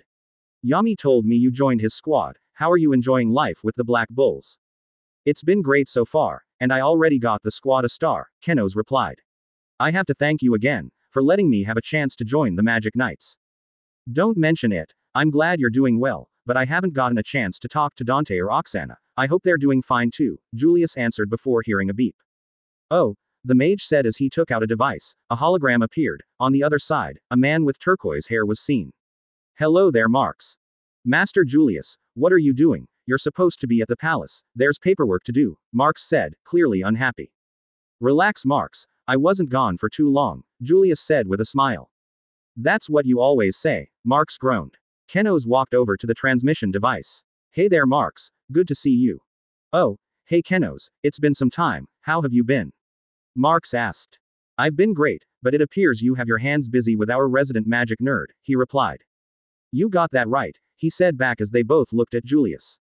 Come on you two, cut me some slack, Julius said nervously before turning to Keno's. Say, that kid that was with you, you called him Asta, how did he stop that thief's cloud spell? It didn't look like a spell. That's because it wasn't a spell, Asta's sword can negate magic, Keno's replied. Really? Negate magic? I have to find out more, tell me what you know Keno's, tell me, Julius said starry-eyed, Keno's sighed, remembering how much this reminded him of Asta. The only thing I'll tell you is that you and him are very much alike, the solar mage replied. I'd better be off, Yami gave us a day off, and my friends are expecting me to meet up with them, he then began walking away. Just wait there Keno's, I have one more thing to ask you, Julius said. Keno stopped and turned to face him. And that is? Have you found anything more about your grimoire? Keno's looked down at his grimoire. Ever since he got it, he wondered what the fifth leaf on it meant. Even Julius didn't know too much about it other than he felt something coming from it, something strong, but unknown. For now, nothing, I guess only time will tell, Keno's replied as he walked away from the Wizard King. Keno's Rossiu, the mystery surrounding your grimoire is an interesting one, and I'll do my best to find out, Julius said as a portal appeared and he walked through it. Keno's ran through the path, soon he saw the others in the distance. Hey, Keno's, what took you so long? Asta asked. Keno's caught his breath before answering. Just ran into someone I know. I see, we were talking about where we should go next. Vanessa asked. Got any ideas, Keno's? Keno's smiled. Not a clue, but that doesn't matter. I bet we'll enjoy wherever we are. I know I will, he replied as they all phased through the wall, ending their visit to the black market. 493 Chapter 7. Into the Dungeon. Chapter 7. Into the Dungeon. Hello there readers, I hope you've stayed safe and enjoyed yourselves these past 3 weeks. In the last chapter, I told you I have a surprise for you. Well, that surprise is that today, October 24th, is my birthday. Today, I turned 17 years old. Man, how time flies. I've been on this site for 3 years. I'm glad to have lived this long, but I wouldn't feel right unless I did something for you as well, readers. So today, I've posted 3 chapters, chapters 7 to 9. You won't have to wait, you can read it all in one go. With that out of the way, Please enjoy these string of chapters. Oh yeah, Kenos and Asta exclaimed together. Their day off had ended yesterday. The two of them along with Noelle and Vanessa had visited place after place, but despite that, they didn't spend too much. Now the new day had started and the two rookies were enjoying a hot bath. Man, I didn't know how much I needed this, Kenos said with a relaxed tone. I know, it just makes you forget about everything else, Asta added with the same tone of comfort. True, but our day off is over, we have to be ready for a mission at any time, Kenos told him. Yeah, you got a point, I do get pretty excited during a mission, Asta said back. Time passed and the two boys eventually got out of the bath, headed to their rooms, changed, and went into the main hall where the others were. Good morning, the two greeted. Morning, Asta, Kenos, the others greeted back. As the two sat down, two plates were slammed in front of them, each was stacked high with food. Asta and Kenos looked over to see Charmy. You too, eat, Charmy ordered with her usual childish tone. Thanks, Charmy, what did you do for your day off? Kenos asked. I'm so glad you asked. I searched the forests around the hideout as well as some towns for some yummy food to find and cook up. A good amount of today's breakfast is actually made of what I found, she replied. Asta took a bite of his meal. And it tastes great. Yami walked over to them. Yo Kenos, a letter came for you today. A letter? The solar mage asked. That's right, I haven't looked at it. Here you go, the captain replied, handing over the letter. Kenos took the letter and opened it, then began reading its contents. Hey there Kenos, just wanted to thank you and the others again for helping me yesterday at the black market, so I already sent a star to your squad for it, so if Yami asks, you can tell him, and once again, I hope you enjoy being with the Black Bulls. Yami is a good old friend of mine, I know you're in good hands. Signed Kranavala aka Julius. P.S. Please don't tell Yami I was at the black market, he hates it when I go there. Kenos sighed. Kranavala. Is that the name he goes by when disguised as that old lady? Julius, you truly are a strange one, he thought before smiling. So, what does it say? Magna asked. Oh, it's just from a friend, they wanted to wish me the best now I'm a magic knight, he lied. Well, that's a nice thing to do, Yami began before grinning and raising something into the air. And speaking of nice, check it, our squad got another star.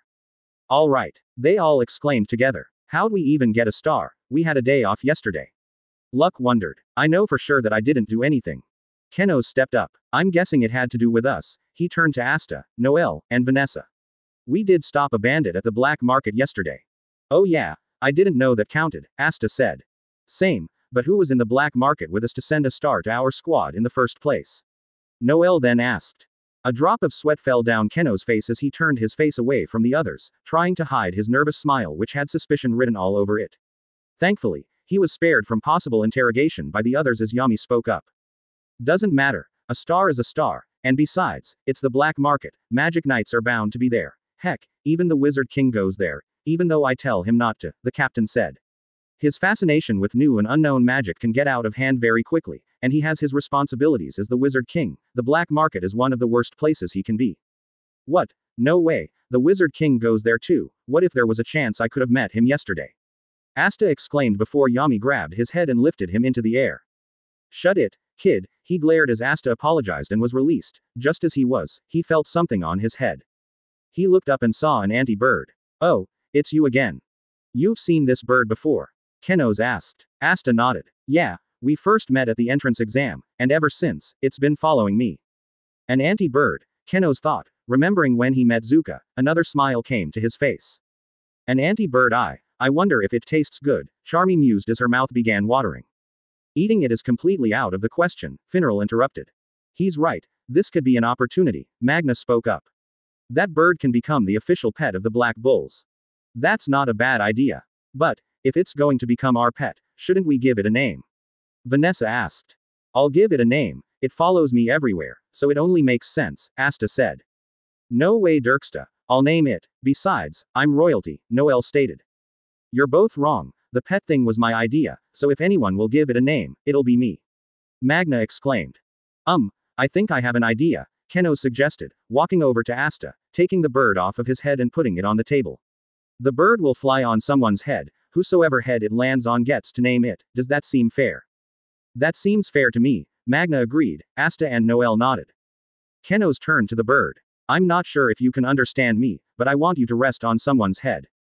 The bird looked around, the other bulls decided to join in, wanting a chance to name the bird as well. Come on already, Birdie. Come over to Magna, the flame mage thought with a grin. Please come to me, you practically rest on my head all the time, Asta thought as well. That bird is so adorable, I want to get to name it. Besides, it would be even more adorable if it perched on my head. Noelle thought. At last, the bird flew from the table, circling around in the air. The others waited in anticipation for it to land, and it finally did, but as it did, nearly everyone's jaws dropped in surprise. It had chosen the person they all thought was least likely. Luck. Oh, it came to me, the lightning mage grinned. What? No way, how come? Magna exclaimed. I guess it just likes me, he replied. That means I get to name it. I wonder. Oh, I know, I'll call you Nero. Nero. Ghosh asked. Why would you name it that? No real reason, it just sounds cool, Luck replied. Well, then Nero it is, Keno said. Good to have you on the squad, Nero, Yami said before a portal appeared above the table and a letter dropped down from it. I wonder what that could be, the captain wondered as he walked over to the letter, picking it up and reading it. Oh, it seems like we've been assigned a mission, and not just any mission, it's directly from the Wizard King. Really? The Wizard King assigned a mission to us himself, what does he want us to do? Asta asked with a tone of excitement and wonder. It seems a new dungeon has opened up, Yami replied. Wait a minute, what's a dungeon? The magicless swordsman asked. A dungeon is like some kind of tomb that contains relics. The mage who first founded it puts treasures in there and sets up traps to keep others from stealing it, Finneral replied. What he said, but this is no ordinary dungeon, it's right in between the territories of both the Clover Kingdom and the Diamond Kingdom, our neighboring kingdom. We have to claim the dungeon before they do, Yami spoke up. Asta, Noelle, Kenos, since you three are our rookies, this can be a good chance for you to see a dungeon, and as for who will be going with you. Luck. Me, I get to go to a dungeon, yippee, this is going to be awesome. Luck exclaimed. Finneral will create a portal for you to take you there, Yami informed them. Not exactly there. I've been around the area, but not at the exact place as the dungeon, so you'll have to walk, the spatial mage clarified as he created a portal. Okay then, let's get a move on, Asta said as the four of them entered the portal. Once they all reached the other side, the portal disappeared. They looked ahead of them and saw a luscious patch of green all around them. This place is beautiful, Noelle commented. No time to stand around. Let's go, Luck said with his usual smile, already walking, the others not too far behind him. Hey, I just realized something, Keno spoke up. This is my first mission with other Black Bulls. Oh yeah, you were on another mission with that Zuka girl. I can't wait to see how we all work together, Asta said back. Same here, but I would like to know how you all fight. I know Asta is a melee fighter with his sword, but what about you Noelle, and you Luck? The solar mage asked. Well, as you already know from our trip to the black market, my magical attribute is water, but I only know defensive spells, Noelle replied. Another thing to know is that she has trouble controlling her magic, Asta added. Noelle's cheeks turned red with embarrassment. Hey, why did you tell him that? I bet he didn't even know. Actually, I sort of knew, Keno said. You did say at the black market that you needed something to aid with magic control. Noelle internally cursed herself. But I'm royalty. Having trouble controlling my magic must make me an embarrassment, she said with a slight crestfallen tone. Kenos, on the other hand, gave her a reassuring smile. That's not true. I bet you'll get the hang of it eventually. You just need time, practice, and encouragement. Thanks, she said. Hey Kenos, did you call me? Luck asked, turning to face them. Yeah, I wanted to know what kind of magic you use as well as the way you fight. Kenos asked back. Oh, I use lightning magic, and I'm a combat mage. I really like fighting tough opponents, he replied cheerfully. I see. Say, how close are we to the entrance of the dungeon? Luck turned back to look in front of him. Not too far. I can see it. We can get there in a few seconds if we run, he answered before sprinting, the others sprinting as well. As Luck had said, they made it there in just a few seconds. They didn't even need to catch their breath. So this is the entrance, Keno said aloud. He looked around. I don't think anyone from the Diamond Kingdom has gotten here yet. Well, let's not wait around to find out, Noelle said. The others nodded as they entered. A few seconds passed in there, and one thing was easy to see. I can't see a thing. Asta complained. Me neither, Noelle added. We can't let ourselves get lost. We should hold hands to stay together, Asta suggested. Hold hands, Noelle muttered, the darkness hiding her slight blush. I've got a better idea. Keno spoke up as he raised his hand. Immediately as he did, a ball of orange light formed. Nice work Kenos, using your solar magic to create a light for us, Asta said gratefully. I think I can do something similar, Luck stated as he raised his hand and produced lightning. Awesome, you and I will be at the front, Asta and Noel will be behind us, Kenos instructed as they all did so. The four of them continued walking down the path. Kenos then turned to look at Luck, who was wearing his usual smile. Now that I think about it, this is a great chance to get to know more about Luck. From what I already know, he likes to fight, but that isn't a lot. Maybe if we fight, I can know more about him, he thought. Hey Luck, after this mission is completed, do you wanna have a fight? Kenos asked with a slight tone of uncertainty, still not sure if his plan would work. A fight? Would I ever? Come on, let's go right now. He exclaimed in response. But, I said after the mission, this is super important, Kenos said. But there's nobody here but the four of us, we can have a quick fight and then find the treasure, Luck said back, the lightning in his hand beginning to flash more violently. He quickly charged at the solar mage. What the? Kenos managed to say before dodging the attack, Luck instead hitting a wall, destroying it. Ah, you dodged it, not bad, Luck said with a tone of excitement. Asta quickly stood in front of the lightning mage. Come on Luck, we're on a mission right now, if you want to fight him, you can do it when we're done, he said in an attempt to reason with him. Guys, look at that, Noel interrupted them. They turned and saw the part of the wall that Luck had hit, light was coming from it. I wonder what's in that room. Kenos openly asked as they all entered the newly made hole. On the other side, they were astonished. The area looked like some intricate puzzle, multiple entrances similar to the one outside were everywhere, potentially leading anywhere. This must be the main area of the dungeon, Luck deduced. I'm sensing a decent amount of mana. Noel and Kenos nodded, also feeling the mana Luck did, but Asta of course, was confused. I don't feel anything, he spoke up. Oh that's right, you don't have any magic, I guess that comes with no mana detection either, Kenos said. Ah, no fair, the magicless knight said as he walked around, but as he did, he stepped on a rock, but that rock began glowing before a circle appeared on it. What the? He asked with a confused tone before a shadow fell over him. He looked up and saw a boulder descending towards him. Asta, Kenos exclaimed, his grimoire floating in front of him. Solar magic. Sunbeam ray. He shot the attack right at the boulder, destroying it in midair. Thanks a lot, Kenos, Asta thanked him. Kenos put his grimoire back into his satchel. No problem, I'm guessing those are one of the traps in this dungeon, we'd better be careful around here. Okay Noel, Luck, he turned his head, but only saw Noel. Luck. I want to try destroying one of these too. The mage exclaimed as he moved in a random frenzy, activating trap after trap, destroying each one that came his way. Unfortunately for Asta and Kenos, some of the traps Luck disarmed came in their direction, forcing them to destroy each one. Noel, however, stood on the side, knowing she couldn't do much in this situation. Soon, Luck stopped and walked back to them. What the hell Luck, are you trying to kill us? Kenos and Asta exclaimed in unison. Luck smiled in response. What? By doing that, we lessen our chance to trigger off another trap. Kenos and Asta stopped and considered what Luck told them. It did make sense, but they both knew that disarming traps for later wasn't his primary goal. Okay then, if you say so, Kenos said. Well, now that we're done with traps, we should try to find the treasure. Noel, Luck, are either of you picking up on any changes in mana around you?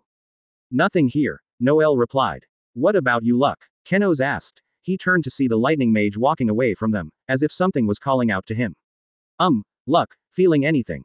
Yeah, I am, but it's not the mana of a place or object, it's the mana of a person, and whoever that person is, they're strong, so much for being the only ones here, but I don't mind now, he replied, his grimoire floating in front of him, encased in a light bluish aura.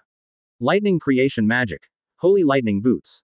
The others looked at him with surprise as boots of blue electricity appeared on Luck's feet. Not even a second passed before he was above them, entering one of the vast doors. I'm going to see who this person is, I'll leave the mission up to you three for now, if I finish off whoever it is fast enough, I'll meet up with you, he said, running off into the path. What did he just do? The three rookies exclaimed together. He just left us to fend for ourselves, he was supposed to be in charge, Noel said, clearly unhappy.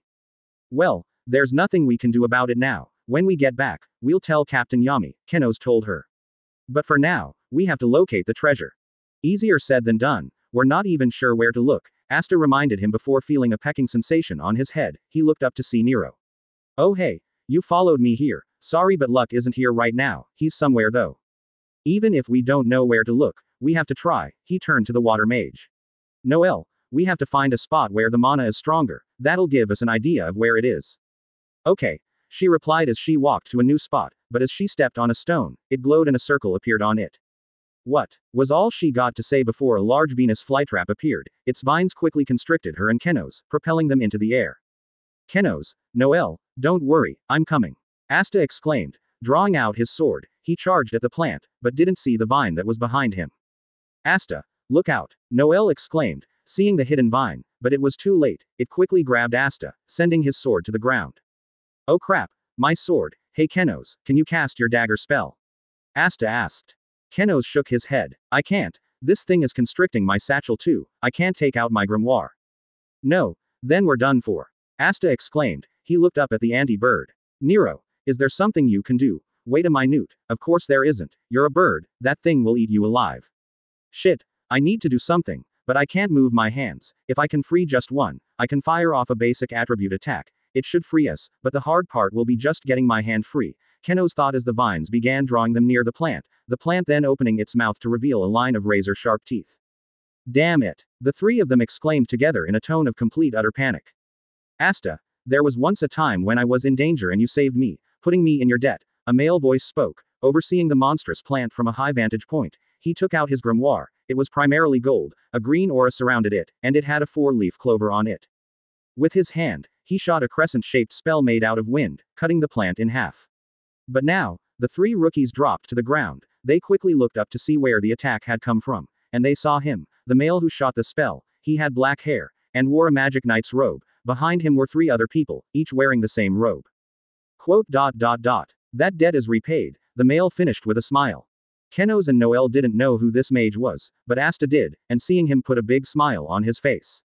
Didn't think I'd see you here, Yuno, he said. Same here, Asta, Yuno said back as he and the other 3 mages behind him jumped from where they were and walked over to them. Kenos inspected their robes. Those guys are part of the Golden Dawn, and that guy is named Yuno, so he's Asta's rival. Asta went and grabbed his sword, putting it back in his grimoire before walking to mages of the best Magic Knight squad. Seems we're even now, Yuno. You've gotten pretty strong. Yeah, I'll have to if I want to become the Wizard King, Yuno said back before looking at his fellow Golden Dawn squadmates. As for these 4, we'll introduce ourselves, a tall man with glasses interrupted as he stepped up. I am Klaus Lunettes. Another mage stepped forward. It was a female, she had long ginger hair. And I am Mimosa Vermilion. The last of the 3 stepped up. It was another female, she had light green hair tied up in a ponytail, similar to Klaus, she wore glasses. Hello there, my name is Latois Beckerl. Hello there, my name's Asta. He loudly introduced himself. He's quite loud, the 3 Golden Dawn mages thought in unison. Yuno, however, was pretty used to it. Noel walked up. And I'm Noel Silva, she turned to Mimosa. It's good to see you again, cousin. Mimosa smiled. It's good to see you too, how's your magic training going? It's getting better. I even made a spell now, she replied. That's great, I'm so happy for you, Mimosa said with a smile. Kenos looked at all of them and realized he was the only one who hadn't introduced himself. He walked up to the 4 mages. Hello everyone, my name is Kenos Rossiu. Klaus exclaimed. You know me? Kenos asked, confused. Mimosa turned to the solar mage. Hello there Kenos, it's been a while. Kenos smiled. It has, good to see you Mimosa, we haven't seen each other since that banquet the Wizard King invited us to 6 months ago. I see you've joined the Golden Dawn. Wait, if you're wearing that robe, that means the rumors are true, Klaus spoke up. Rumors. Kenos thought to himself. He had remembered Sek mentioning rumors before while they were at the black market, but didn't get an answer as to what those rumors were. Do you mind telling me what those rumors are? Klaus looked confused. You mean you haven't heard? The rumor was that you, a member of the noble house Rossiu, has joined the Black Bulls, despite being offered a spot on the Silver Eagles and the Crimson Lion Kings, the only squads led by royal captains, he explained. I didn't think something like that would be possible, but it seems I was wrong. He's a noble, Yuno thought as he looked at Kenos, that look soon becoming a slightly menacing glare. The Black Bulls may not have a great reputation, but they're not that bad, Kenos said before turning to Yuno. A small smile formed on his face as he approached him. Hello, so you're Yuno, Asta has told me about you, it's nice to finally meet you, he extended his hand. You saved us back there. Yuno looked at it intently but merely walked away, giving Kenos a feeling that the Wind Mage somehow disliked him. Don't worry about that Kenos, Yuno does that all the time with people he doesn't know too well, Asta reassured him. However, Klaus didn't finish talking with Kenos. Aren't you ashamed, Kenos Rossiu, a member of an esteemed noble house, joining the Black Bulls, a squad full of delinquents and rejects, a squad that has the worst reputation among all the Magic Knight squads, what would your family think? Kenos gave a slight smile, trying his best not to scream at the mage. We can talk about that later, Instead, why don't you tell us why you're here? The Black Bulls and I have been assigned to claim this dungeon from the Wizard King. We were given the same mission, but I'm surprised that the Wizard King would give this mission to the Black Bulls, Klaus scoffed. Well, it's true, we wouldn't be here otherwise, but one of our squadmates did run off somewhere, Asta said in response. That reminds me, you said your name was Asta, right, and that you know. Klaus asked. Asta nodded. That's right, we grew up in the same church. So that means you're both commoners? He asked again. Asta was a little unsure of the tone the mage used. Yeah, is there a problem? Klaus fixed his glasses with his hand. No, just make sure that the two of you carry your own weight. Well, we must be going, we have to find the treasure. Wait a minute, Asta said, grabbing everyone's attention. We may be part of different squads, but we should work together. We are both trying to claim the treasure for the Clover Kingdom. Our two squads, work together. Yuno said. He walked away from the group to scope the area. Kenos followed behind him, wondering what the wind mage was doing, but as he got close enough, he heard Yuno muttering words, and as he heard it, his eyes widened and an awful feeling grew inside of him. Work together. There's no way I'm working with another stuck-up noble, even if he is a part of Asta's squad.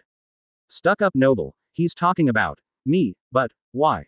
You know what? Screw it, Kenos thought. That awful feeling had been replaced by anger. First, his squad was insulted, and then, his honor as a noble, he knew he had to do something. He turned to face the other magic knights. No working together. Instead, let's make this a competition. A competition? The others asked. They turned to the solar mage and were taken aback by the look of complete seriousness in his eyes. Yes, a competition, to see who will reach the treasure first, either the Golden Dawn, or the Black Bulls. Chapter 8. The Mages of Diamond. Here's the second chapter. Readers, enjoy. What? A competition to see which of our two squads will reach the treasure first? Klaus asked. Kenos nodded. That's right. You think the Black Bulls is a terrible squad, we'll show you that you're wrong. Klaus, however, fixed his glasses and smirked. I must say, Kenos, I'm surprised. I never took you for a fool. You know we're the best squad. Why embarrass yourselves? It'll be a complete waste of time. You're wrong. We'll find the treasure first. 4 Eyes, Asta taunted. F4 Eyes, my name is Klaus Lunettes, he said as he began walking towards Asta. But he was stopped as Latois extended her hand in front of him. Enough, Klaus, we don't have time for this, she turned to Kenos. I don't mind doing this competition honestly, we're pretty much doing what we already came here to do, so let's get moving. Klaus sighed. Yes, you're right, Latois, we're only wasting time, he said as his grimoire floated in front of him. Steel creation magic. Steel armored chariot. He exclaimed as a chariot made of steel appeared before him. The 4 mages all boarded the transportation spell. Klaus turned to Mimosa. All right, Mimosa, give me the coordinates of the treasure room. The ginger-haired girl nodded, taking out her grimoire. On it, Klaus, plant creation magic. Magic flower guidepost. A schematic of the dungeon appeared in front of her, a yellow flashing dot representing where they were, and a red solid dot representing where the room was. She pointed to one of the many paths. Over there, she said as the chariot flew into the air and entered the path. Good luck, Black Bulls, you're going to need it. Klaus exclaimed, his voice soon becoming inaudible as they got further away from the black trio. Hey, Klaus, Yuno said, the steel mage turning to look at him. You seem really sure we can win this competition. Of course, they're the Black Bulls, they may have a noble and a royal with them, but I bet that commoner will get in the way. I hardly sensed any mana from him earlier, Klaus proudly replied. Just be careful not to underestimate Asta, he could very well surprise you, he's no regular commoner, Yuno told him. What are we waiting for? We need to get a move on, they're already ahead of us, Noel said with an imperative tone. True, but what about Luck? Asta asked. I do admit, we have to find him, but we're not even sure if he's in danger or not. I just wish we remembered to take a transmission device, that would have made things much easier, Noel replied. So, what should we do? Chase the Golden Dawn, or go find Luck? Asta asked again. That's simple, we're going to chase after the Golden Dawn, this is a competition after all, we can't lose, Kenos replied. Besides, you heard what Luck said, he'll meet up with us. But, Luck is our squadmate, even if he said so, we have to go after him, Asta protested. No, we can't let the Golden Dawn beat us, we have to beat them. The solar mage exclaimed as thoughts came to his head. Aren't you ashamed? Kenos Rossiu, a member of an esteemed noble house, joining the Black Bulls, what would your family think? There's no way I'm working with another stuck-up noble, even if he is a part of Asta's squad. Kenos' voice calmed down and he turned away from his fellow Black Bulls. Sorry, it's just that I don't want to lose to them. I understand Kenos, but remember what you said, that you would get close with the others so they feel like family, Asta spoke up. I know that you haven't gotten to know Luck too much, but regardless, he's a black bull, meaning he's going to become like family to you, so we can't desert him. Kenos sighed. He had almost let Klaus and Yuno's words send him on an angry drive, but now, he had begun to calm down and realized that Asta was right. Okay then. Let's go after Luck, then we'll hurry to make it to the treasure before the golden dawn. Sounds good to me, Asta said, turning to the water mage. Noel, you with us? All right then. Besides, you might need my help, she replied as the three of them looked at the path Luck went through. How are we going to get up there? Asta asked. I got an idea, Kenos said as he took out his grimoire. Solar reinforcement magic. Sunshine aura. He exclaimed as the aura surrounded him. Grab on and hold tight, he instructed as Asta and Noel took one of his hands. You hold on too, Nero, Asta told the bird perched on his head. Here we go, Kenos exclaimed as he jumped into the air, right into the path. He let their hands go and deactivated his aura. Hold on, Luck, I don't know what you're doing right now, but we're going to find you. Each of them thought as they ran down the path. Ah, this is no fun, Luck pouted as he stood on a pile of unconscious bodies, one currently being in his grip before he released him. I detected a strong amount of mana, what a letdown. Strong mana you say? Then I think I know who you're looking for, a voice said. Luck turned to see a man sitting down. He had black hair, a black mustache and goatee. Next to him was his grimoire, which was black and covered in a black aura, but unlike the others, there wasn't a clover on it. But a diamond. The man stood up. That person would be me. Hello there. The name's Lotus Homalt, a mage of the Diamond Kingdom. So, it turns out the Diamond Kingdom already got here. Seems I was wrong, Luck admitted before a grin crossed his face. But that's okay. You seem really strong, let's fight. Well, I like your youthful spirit, but I wouldn't recommend taking me on, Lotus said before Luck suddenly fell to his knees. The lightning mage was surprised by this. What just happened? That would be my magic. My attribute is smoke, Lotus explained. How do you like my Garden of Plundering Smoke? This spell has been active since you got here and starting taking down my lower mages. As you inhale it, it slowly begins to wear away at your senses. Breath it for too long and you could actually die. You think some spell like this can actually stop me? Luck said defiantly. Yeah, I think so. You do best to stay down or get out while you can. The treasure belongs to the Diamond Kingdom. You magic knights of the Clover Kingdom won't stop us, Lotus replied before turning and walking away. No way. I won't lose. I have to keep fighting. I have to, Luck said, trying to get up, but it was no use and he slowly sank to the ground. Oh Luck, my dear son, you've made me so proud. Promise me that you'll keep winning. Remember, there's nobody else in the world you can rely on. All you need is me, my son. So fight, and win. The image of a woman appearing in Luck's head.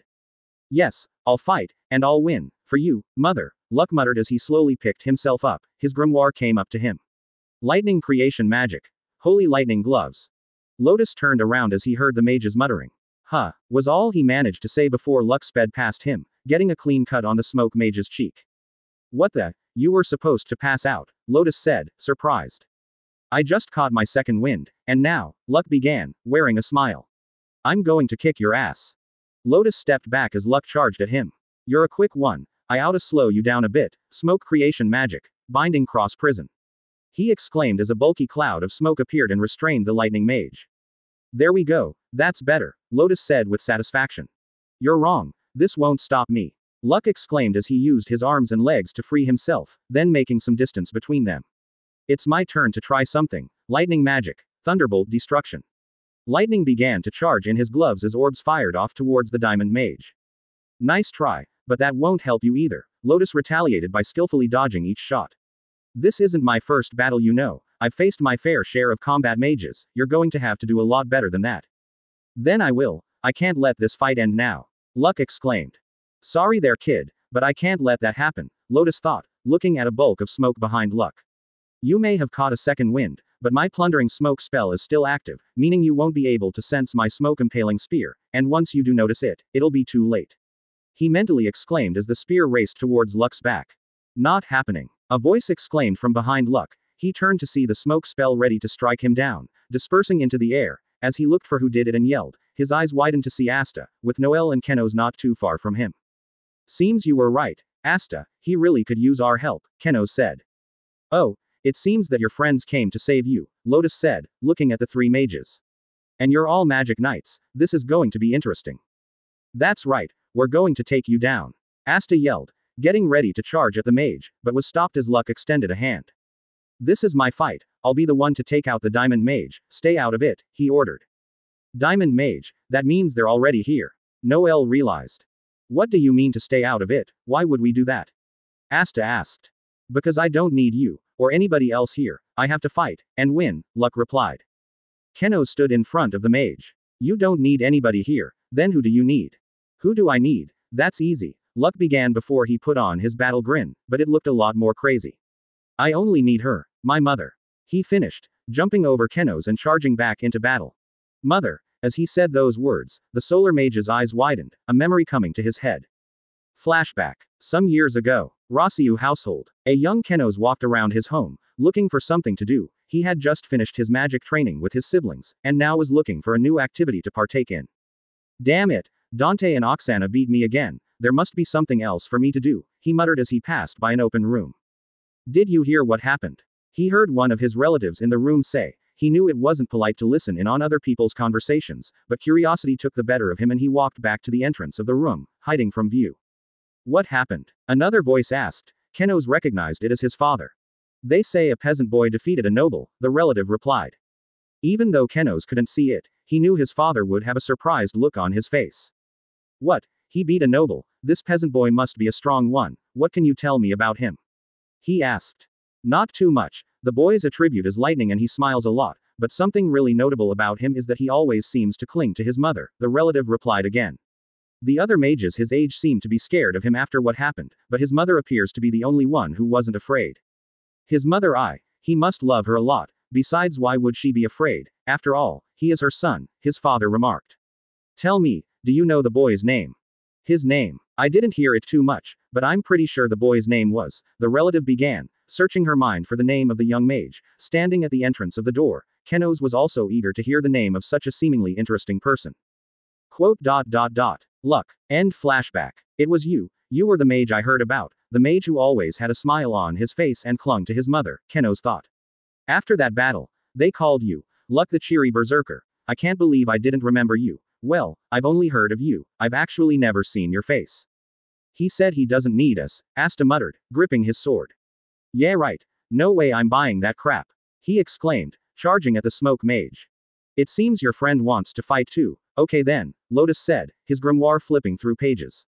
Smoke magic. Smoke impaling spear. He exclaimed as the attack from before raced towards Asta. That won't work on me. Asta yelled, retaliating by using his sword to cut through the spell. My spell disappeared, or rather, he undid it somehow, that's something I've never seen before, interesting, the smoke mage muttered to himself. Luck sped towards Asta, standing in front of him. Asta, I thought I told you not to get in the way. Sorry, but I can't do that, Asta said back. Then take it as an order from your superior, this fight is mine, Luck persisted. Order from a superior my ass. Noel screamed. Must I remind you that you left us to our own devices to satisfy your own battle cravings, we almost got eaten alive.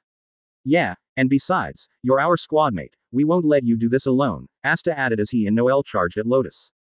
I already told you all, I don't need you, she's the only one I need, Luck muttered. I wouldn't be so sure of that, Kenos said, walking over to him. I remember you, the boy who beat the noble some years back, the one who would always wear a smile and cling to his mother, it seems I knew more about you than I expected. What are you getting at, Kenos? Luck asked. The Golden Dawn is here too, and I challenged them to see who would find the treasure first. I was driven on beating them, but Asta was only worried about you, the solar mage replied. Luck's eyes showed some surprise. He was. Kenos nodded. He showed me that I was wrong to not worry about you, I apologize for that.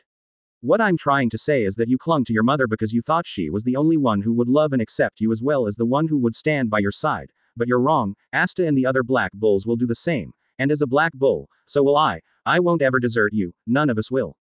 Kenos then took out his grimoire and charged into battle, leaving Luck by himself to think. They won't ever desert me, they're all here for me, he thought, picturing the rest of the black bulls in his mind, remembering every memory he had with them, pleasant or not.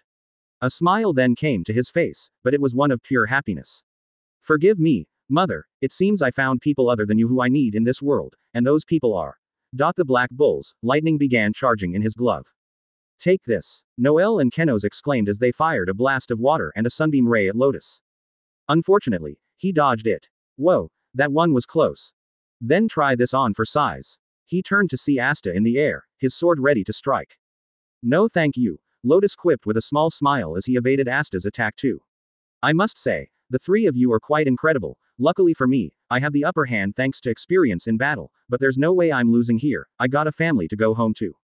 A family? Kenos asked. Lotus nodded. That's right, a wife and 3 little girls, they mean everything to me. Then what the hell are you doing here? A husband and father shouldn't be in such a dangerous place, Kenos said back.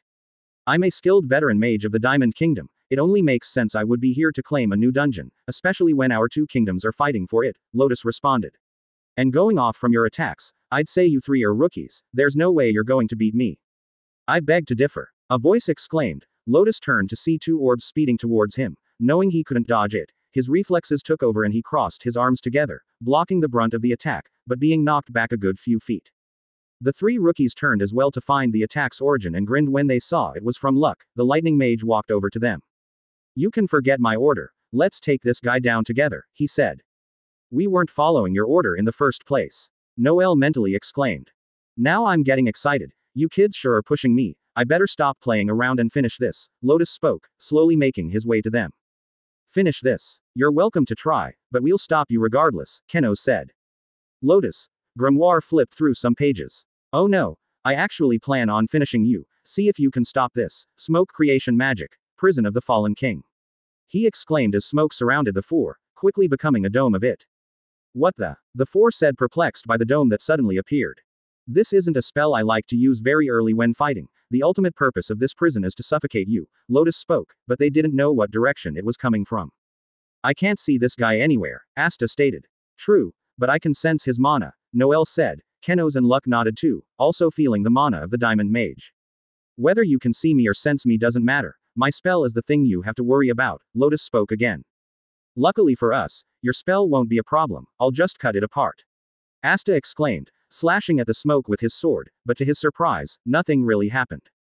Let me try something, Noel said as she aimed her wand at a spot and blasted a sphere of water, but to no effect either. Just letting you know that those attacks of yours won't do anything, the smoke mage spoke once more. This spell is self-replenishing. No matter what you throw at it, it won't disappear. Like that'll make me give up. I'll keep going until I break through. Asta exclaimed, slashing at the smoke over and over again. He was about to go again before Kenos put a hand on his shoulder.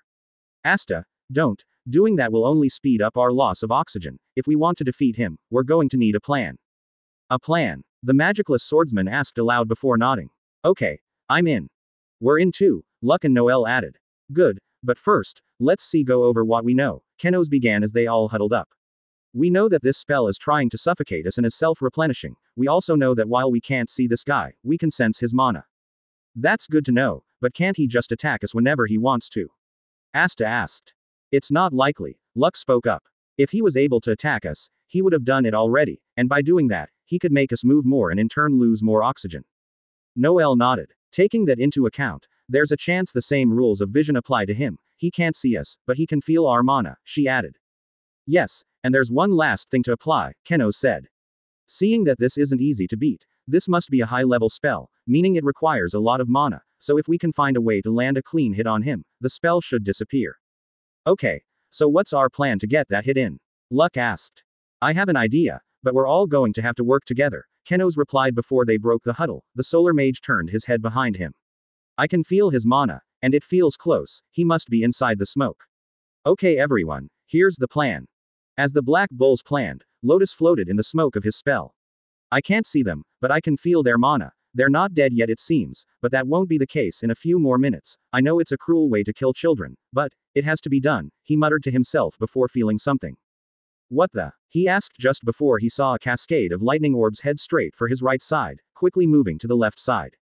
What the hell are they planning? Well, whatever it is, I should be careful. After casting that last spell, I don't have too much mana left. The best thing to do is to dodge them, he thought as he quickly moved to the left more and more. That's right. Keep moving. This plan of yours better work, Kenos. Luck mentally exclaimed. Something's up with the speed of the attack. It's almost like it's not trying to catch me, unless, he said before being interrupted by a flow of mana coming from his direction. A grin then came to his face. Oh, is that what they were planning?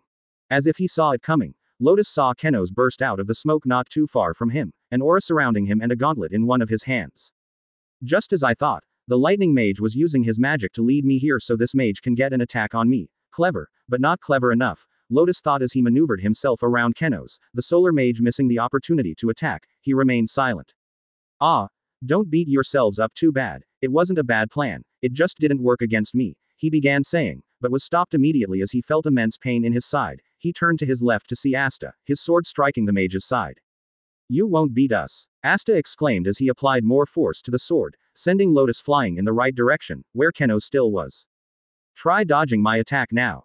The solar mage exclaimed as he launched a punch straight into Lotus' face, hurtling the smoke mage out of his spell and into a nearby rock, the smoke surrounding the small crater he formed, the dome of smoke immediately dispersing. Shit, how did you do it? How did you stop me? Lotus asked faintly as he fell out from the rock and onto the ground.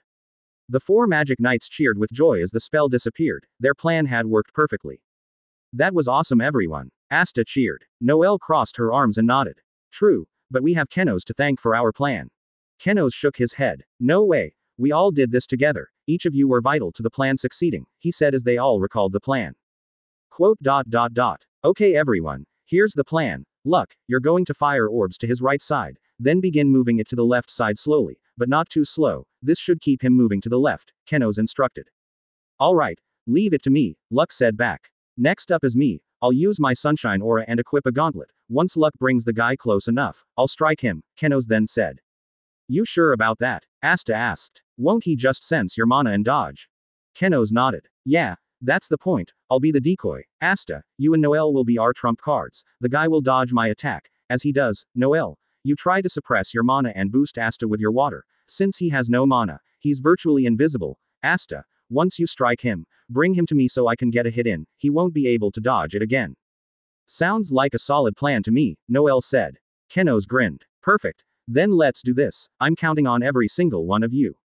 The other three nodded. Alright, you all did great, I still wasn't too sure if it was going to work, Kenos said, scratching the back of his head.